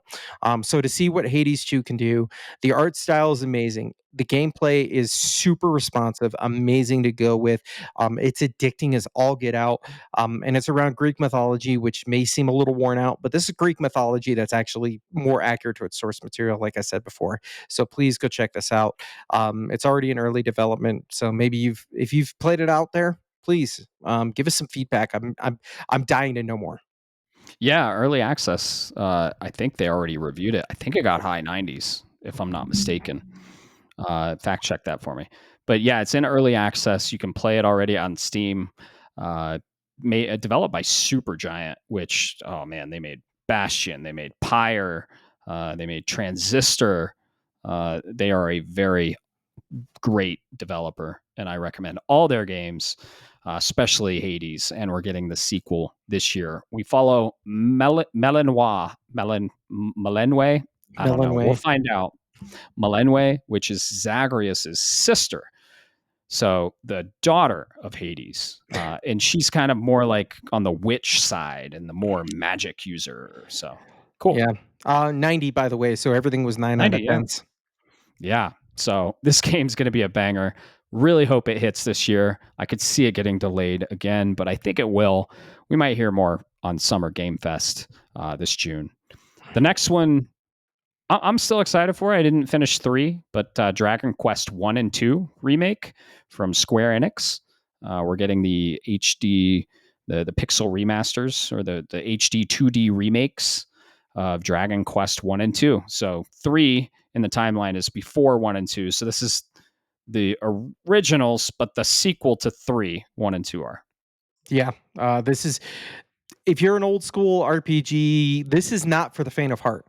These games are very much a kick in the pants. These are the almost, I equate these to the Souls like of RPGs. You're talking about very grindy, very difficult. You need to understand that you don't have just a big bag of items that you can share with the party. Each individual has one.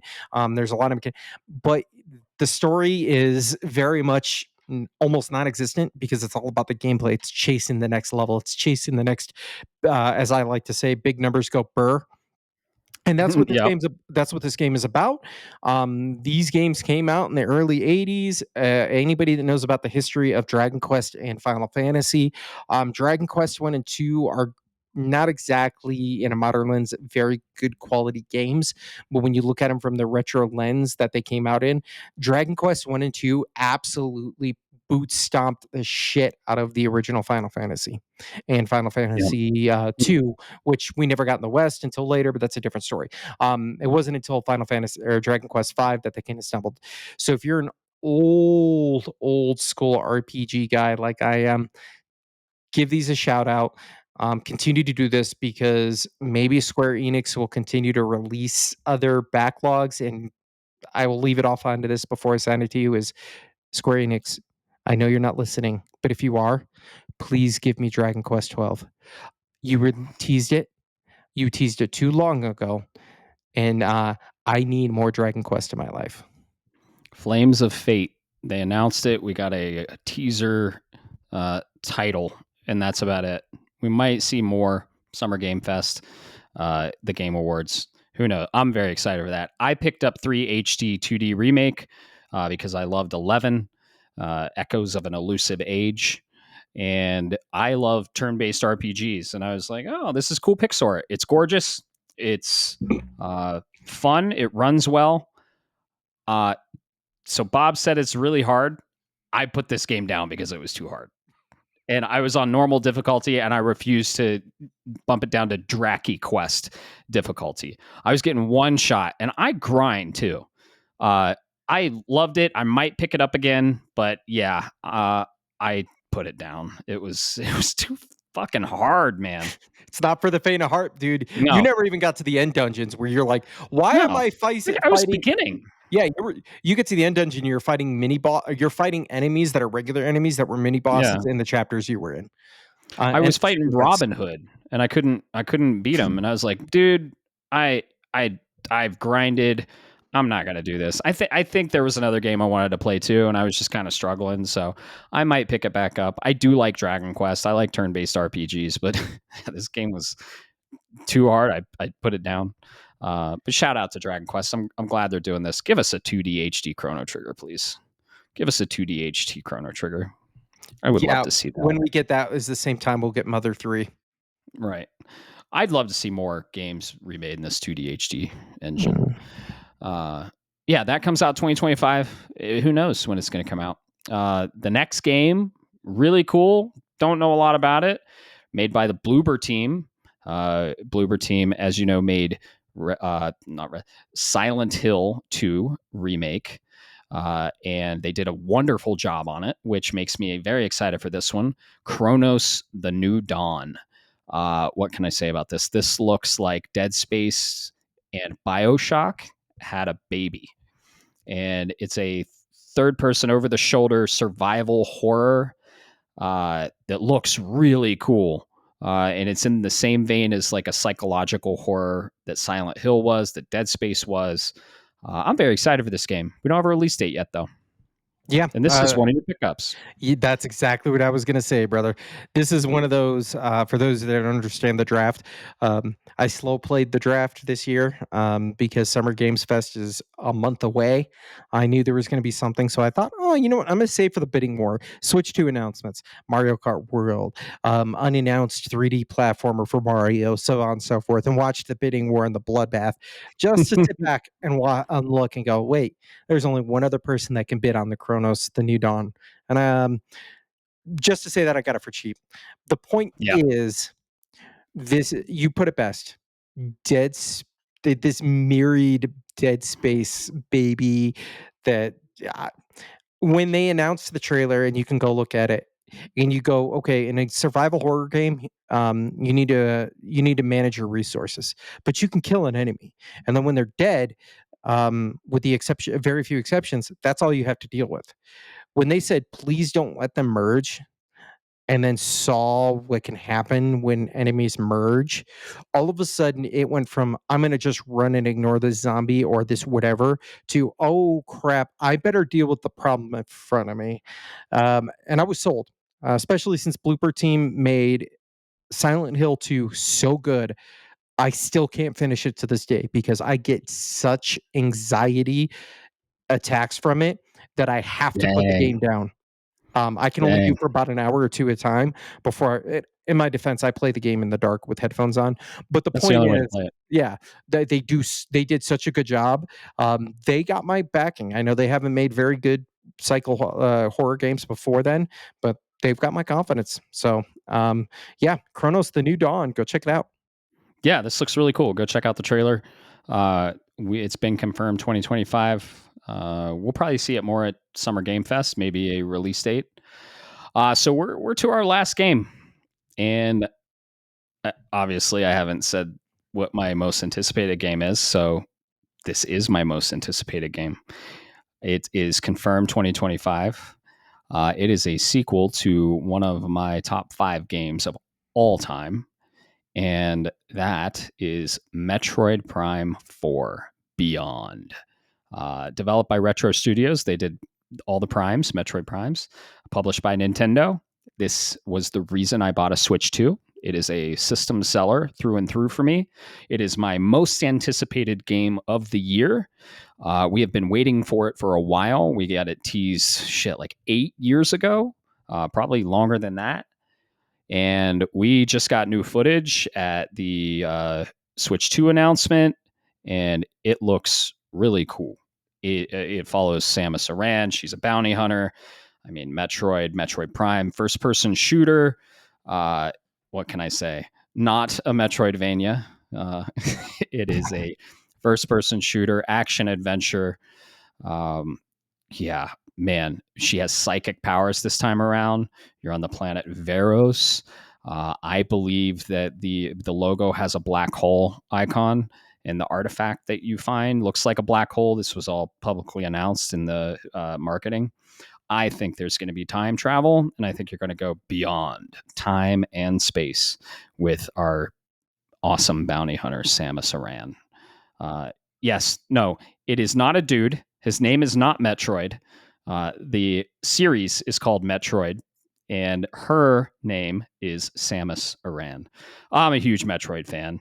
I have a friend that runs the biggest Metroid fan database on the web, or Metroid fan site on the web called Metroid Database. Shout out to him. We're probably going to have him on the podcast to talk more when Metroid Prime 4 gets a release date. We think so. I couldn't be more excited for this. It's my most anticipated game of the year. It's going to be a Switch 2 edition game. Runs at 4K 120, like, or 4K 60, and then 1080 120. Like, Switch 2 is cooking on this game. Prime Remastered was amazing. Prime Remastered was the remake of Prime. Played it back to back, normal and hard mode. It ran amazingly. It ran in 60 frames, locked. It was awesome. This game, I think this game has a very good chance to get Game of the Year. It's going to be a nominee at least. It's going to be low 90s, I think. I'm glad And you're. Go ahead. go ahead. Oh, it's one of my pickups. It was my first draft. This was the game I first draft. So Yeah, absolutely, man. I'm so glad you picked it up. yep. This is a game that I know Metroid Prime, I know 2, I know 3. I got the remastering on the Wii, right? Anybody the video game collectors know out there, that's not a cheap game. I'm so glad you're excited for it. I think this is a pickup for me on the Switch day one because you're not going to get it anywhere else. The only other thing I could really say is not about Metroid Prime 4, but just if you hadn't known them, I guarantee you the Metroid database is going to beat me up if I'm incorrect on these, but I'm going to do it anyways for you. Metroid Prime 3 was originally not supposed to be the way it was. Metroid Originally released on the Wii. No. Metroid Prime and the format and the gameplay. Metroid Prime Oh. 3, they wanted to make more of an open world style Oh. game where you had a hub world and then you went out and did missions. Okay. The reason they stopped that is because Retro was trying to go for the bounty hunter aesthetic. But the heads at Nintendo didn't understand what the hell a bounty hunter was. Oh. Huh. Okay. So they had to back off. Number 2, this is a shout out to your Metroid database friends over there. They're one of the only places that I know of, if not the only place, where you can get a hold of a very, very obscure piece of Metroid history. It's called Metroid Zebus Invasion Order. It was a choose your own adventure, a la kind of blended with D&D style book. It was Only originally released in Japan. it was right? only released in Japan. It was purchased by a collector and then was translated, and then these guys got their hands on it and made it free. So if you're a Metroid fan, go check it out. It's kind of cool. Yep. Those are my only 2 cool facts, if you will. At the end of the day, Metroid Prime 4 Beyond, please give me. Yes. My good friend, the one that runs it, actually had a hand in translating that. Oh, Yeah. really? Yeah. Yep. Oh, high So five, shout virtual out high to five. Ryan Infinity's End. Yeah, he's an awesome dude. I've known him for years. So runs Metroid database, and he helped translate that. So it's a very rare piece of history on the web. So Yeah, if it's I ever get awesome. a chance, I want to shake his hand for that one. Okay, when he comes to visit, I'll set it up. If you go to MagFest, which you should go to MagFest, you're probably going to go to MagFest. You will 100% meet him because he is the one that introduced me to MagFest. And MagFest is the Music and Games Festival. It's held every year in the beginning of the year in January at the Gaylord National Hotel in National Harbor, Maryland. It is a celebration of everything video games, video game music, video game culture, and it's amazing. It's 4 days of just a celebration of video games. Think Comic-Con and like 12 live metal game shows or metal video game music shows. I saw Bit Brigade. I saw Power Glove. I saw Master Boot Record. I saw the people that did the soundtrack for Hades. Like all kinds of people, or covered soundtracks for Hades. I think it's called Premium Vintage. I think they had a hand in helping. But yeah, awesome event. We're hopefully gonna. I'm gonna go this year. You're hopefully gonna go. You gonna go? Yeah, if I can absolutely do it, I will. Okay. We'll see. Yeah. It's on my oh my gosh, I want to do this. Will it be in the Yeah. cards kind of a situation. Yep, I hear you. It's a great time. So cool. So those are the games we're super excited for this year. Hopefully we get some more announcements. Actually, no, I don't want any more games to release this year, please. Hopefully we get announcements at Summer Game Fest for 2026 and beyond. Maybe some late 2025s will be okay because we don't really have anything November, December. But yeah, those are the games we're super excited for. We wanted to talk about it.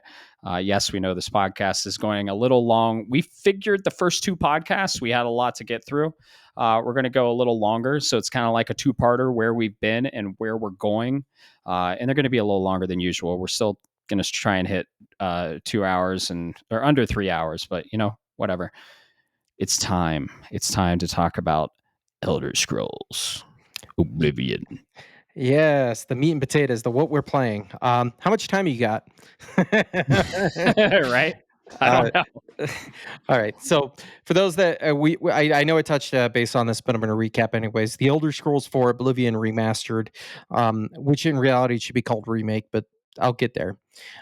This is a remastering / remake of the 2006 game from Bethesda. What can I say? I feel bad for Clair Obscure, with this just being shadow dropped 2 days before. It really made a hard decision. I feel bad for Oblivion. Yeah. The Open Critics scores say I agree, but my heart of hearts and my ability to go through Cyrodiil say you can suck an egg.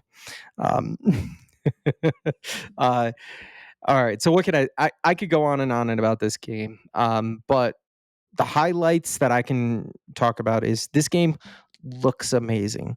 They took the original engine, I don't remember what it was, that they used to make it, and took the original AI engine, if you will, and then said, okay, now that we have the core of what Oblivion is, from Bethesda. And by the way, this is made by Virtuous, the same people that are doing Metal Gear Solid Delta later this year, through through Unreal Engine 5 on top of it, and made made a updated version. Because of that, I think this is more of a remake versus a remaster, with a remaster kind of being the same engine with a little bit of upgrades.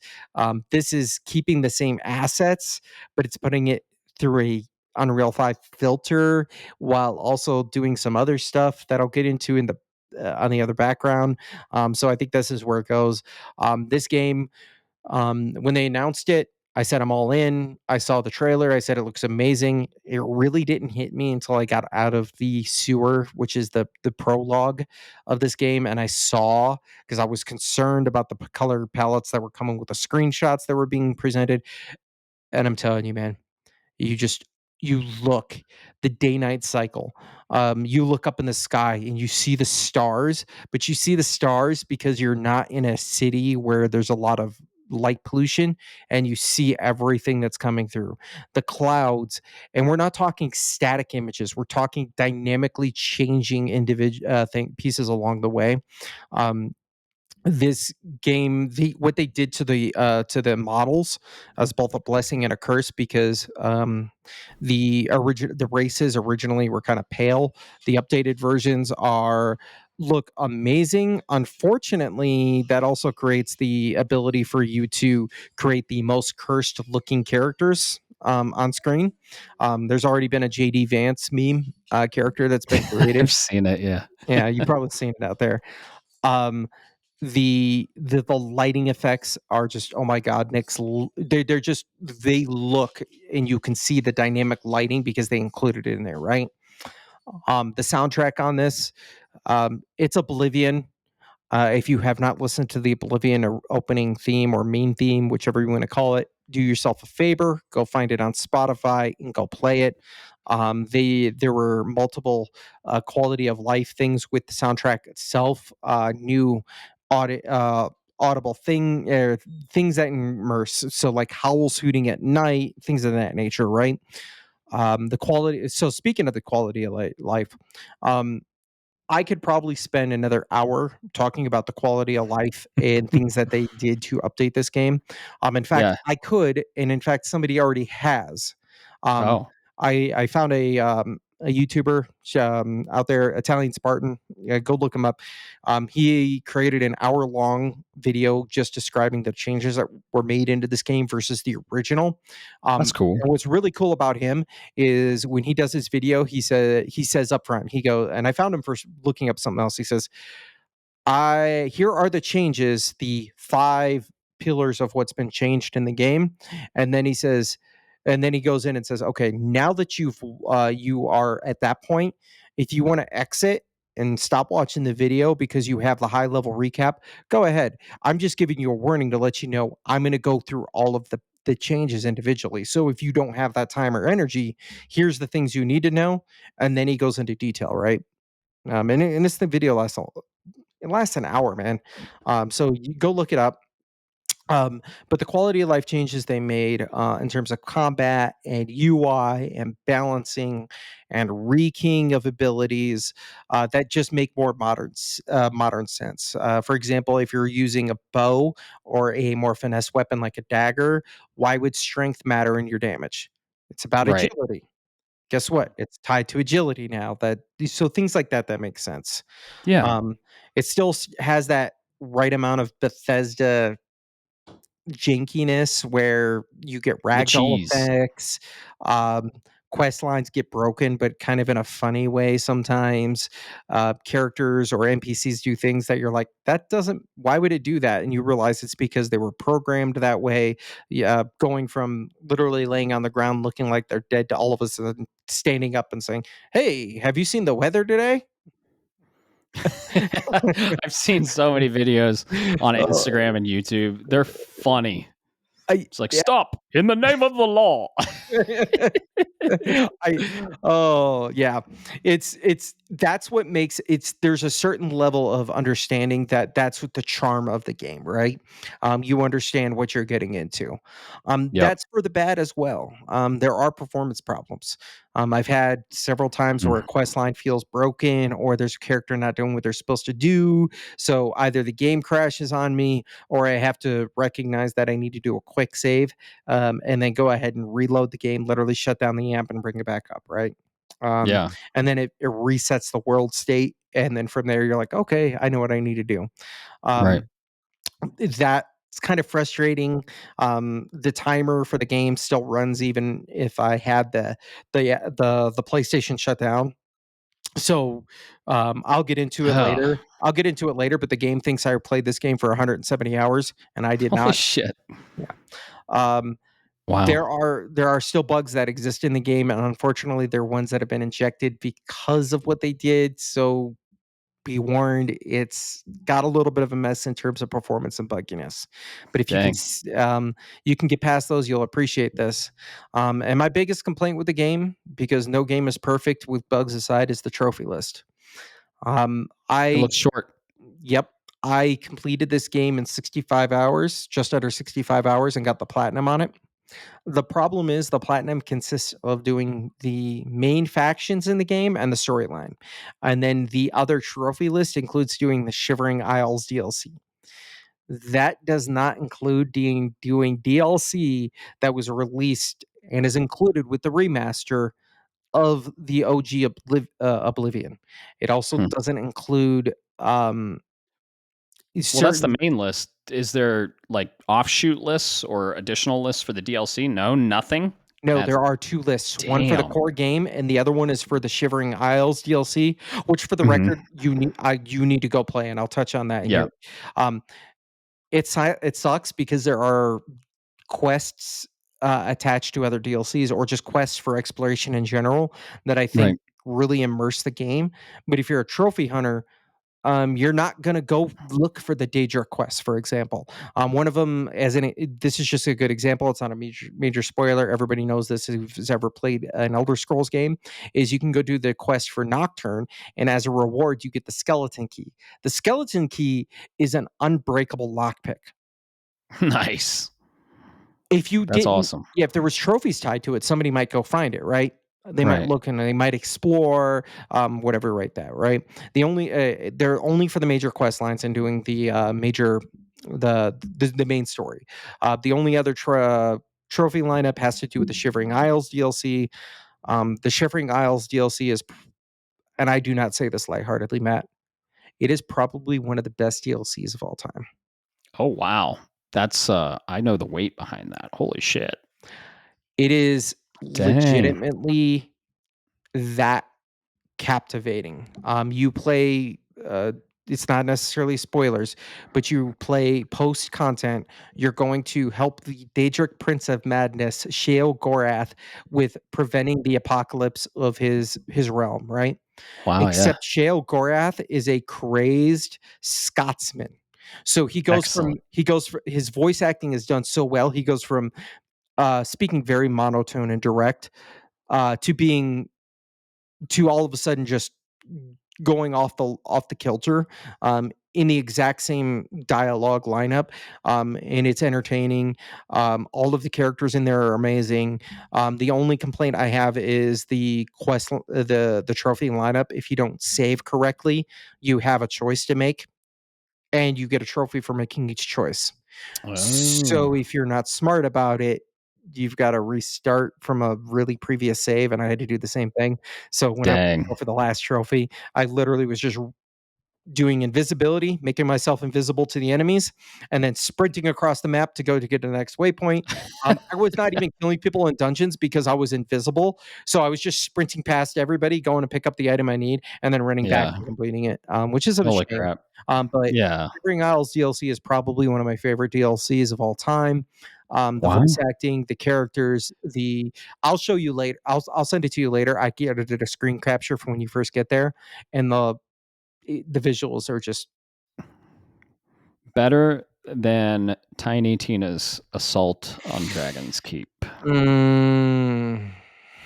from Borderlands 2. See, that's tough. That's a tough one because I I'll think let you think on that. I would have to get back to you on that, um, because they are very different. Yep. But I'll send you the video later. I captured one Okay. video of that DLC, and you're gonna be like, "Holy shit, they did this back in 2006," and I'll be like, "Yeah, they did." Dang. Okay. But yeah, that's Borderlands. I would say this is a game that you can speed run in 65, 70 hours and get the platinum, but you could easily spend another 150 hours in it, Right. and still not see everything. So it's a black hole game. If were you were to ask me what is the best game to like inject into the Elder Scrolls Fallout world, I think Oblivion Remaster is a great introduction. I Okay. think this is a good waypoint in. You get enough of the world and the lore. It's not overwhelming. It treads that line very well, between modern and years past kind of game. So definitely, if you're interested, even if you're slightly, give this a shot. It's $50. And if you Yeah. don't like it, I'm sorry, then maybe Bethesda's not for you. All right. Maybe the Elder Scrolls and Fallout's Yeah. not for you. But at $50, I almost guarantee you, you're going to enjoy this game. Right. It's art. It's subjective. I'm not into the Elder Scrolls games, but you are, and that's awesome, and that's okay. So, yeah. So you had fun with it. You platinumed it. Congratulations, and Thank you. you would recommend it. Yeah, Platinum 44. Not only Platinum, but I got 100% of the trophy list. There's a Yep. difference. That's important. That's important. Yeah, 100%. So that helps with the stats on PSN profiles, your Mhm. completion rate. Cool, man. Uh, yeah, I'm still playing Clair Obscure Expedition 33. I think I'll save my thoughts for the next podcast. I think I'll save them for the next episode, because Clair Obscure Expedition 33 is a game that you play, and you have to step back from a little bit, not because it's bad, actually the opposite. I don't want it to end. I really don't want it to end. And when I step back and I really think on it and when I think on what I've played and the story beats, because I'm at the end. And when you think back on it, you're like, oh man, okay. It's a game where you're kind of still playing it when you're not playing it, but you're thinking on how the hell that happened and what the hell that meant and everything like that. So I will say, I'll save my thoughts for the next one after I beat it. I won't go into any spoilers then too, but I have a lot of thoughts on it, and I'm still loving it. I'm loving it actually more, which I can't say why. And yeah, it's amazing. I don't really I don't know what my game of the year is going to be because we have so much coming out. Uh, but so far it is my game of the year. So yeah. Man, that's weight right there, considering what Uh else huh. has come out this year. Yep. Yep. It's one of the best turn-based RPGs I've ever played. And yeah, I'll save my thoughts for the next podcast. Then I played some Monster Hunter too, which I think I'll talk about that on the next one too. Um, I think that's it. I think we'll get the hell out of here. Yeah, absolutely, man. Yeah. I So like I three. said, I could talk. That's why I said, hey, do you have time? Because we could make this a 4-hour podcast, and I could tell you Oh yeah. all about Oblivion and not hit a single spoiler. Right. Right. And yeah, I mean, you can talk about Oblivion on the next one too, because are you picking anything up in between? So I think this week before we hit Doom, I think this time is going to be a time for me to maybe do some cleanup stuff. So I think Yeah. next week is going to be Bob played a lot of this. Quite frankly, Cool. I may end up taking some time to jump back into League a little bit. Shout out to There my you go. boy Alex for helping out with or being the guy that says, "Hey, do you want to play?" Because if not, I wouldn't have many other people to play with. Um, Yeah. He did um, something else significant for the podcast too. That's what I was actually about to say, to my boy Alex Michael Meesman. He is the new composer of the intro that you're gonna hear, on this podcast. Definitely, look him up. I will give him a shout out in the Discord as well, Cool. and I will see about getting some direct links to some of his work. He's been making music for 20 years now, and has been doing this, and he's extremely talented. He knows a lot of his different instruments. He knows how to make a tone change in just the right way to where your brain perceives it differently. You felt it. Oh So yeah. Yeah, definitely. I love our new intro, and I hope you guys love the new intro too. You showed me this at Metric. We were having a couple beers talking games, as we always do, and I threw the earbuds in, and like you saw my face, I was like, "Oh shit, okay." I was like, this is our intro. I fucking love this." So yeah, it's our intro and our outro. So shout out to Alex. He made that from scratch, and it sounds awesome. I love it. Yeah, So. absolutely, man. What do you think? We should get the hell out of here? Yep, definitely. Well, I'll save my thoughts for Expedition 33 on the next one. You'll play some different games in the meantime. And yeah, this has been fun. Episode 2. We went over the games that we are excited for this year. There was a list. We went over again. It's a 2-parter. We have a lot on the list. Deal with it. We're still going to target under 3 hours, but sometimes greatness takes a little longer. And we talked a lot about games, and yeah, we're just having fun drinking beer. So yeah, thanks so much for listening, and always keep the conversation going. Keep talking about games. Yeah, absolutely. And remember, you don't have to play all the games. You just have to play the games that speak to you. See you later, guys. Shapes of Gaming is a podcast shaped around gaming and, most importantly, our community. That's you. It is written, created, and recorded in beautiful Colorado Springs, Colorado, by me, Matt Stenson, and my good friend Bob Harriman.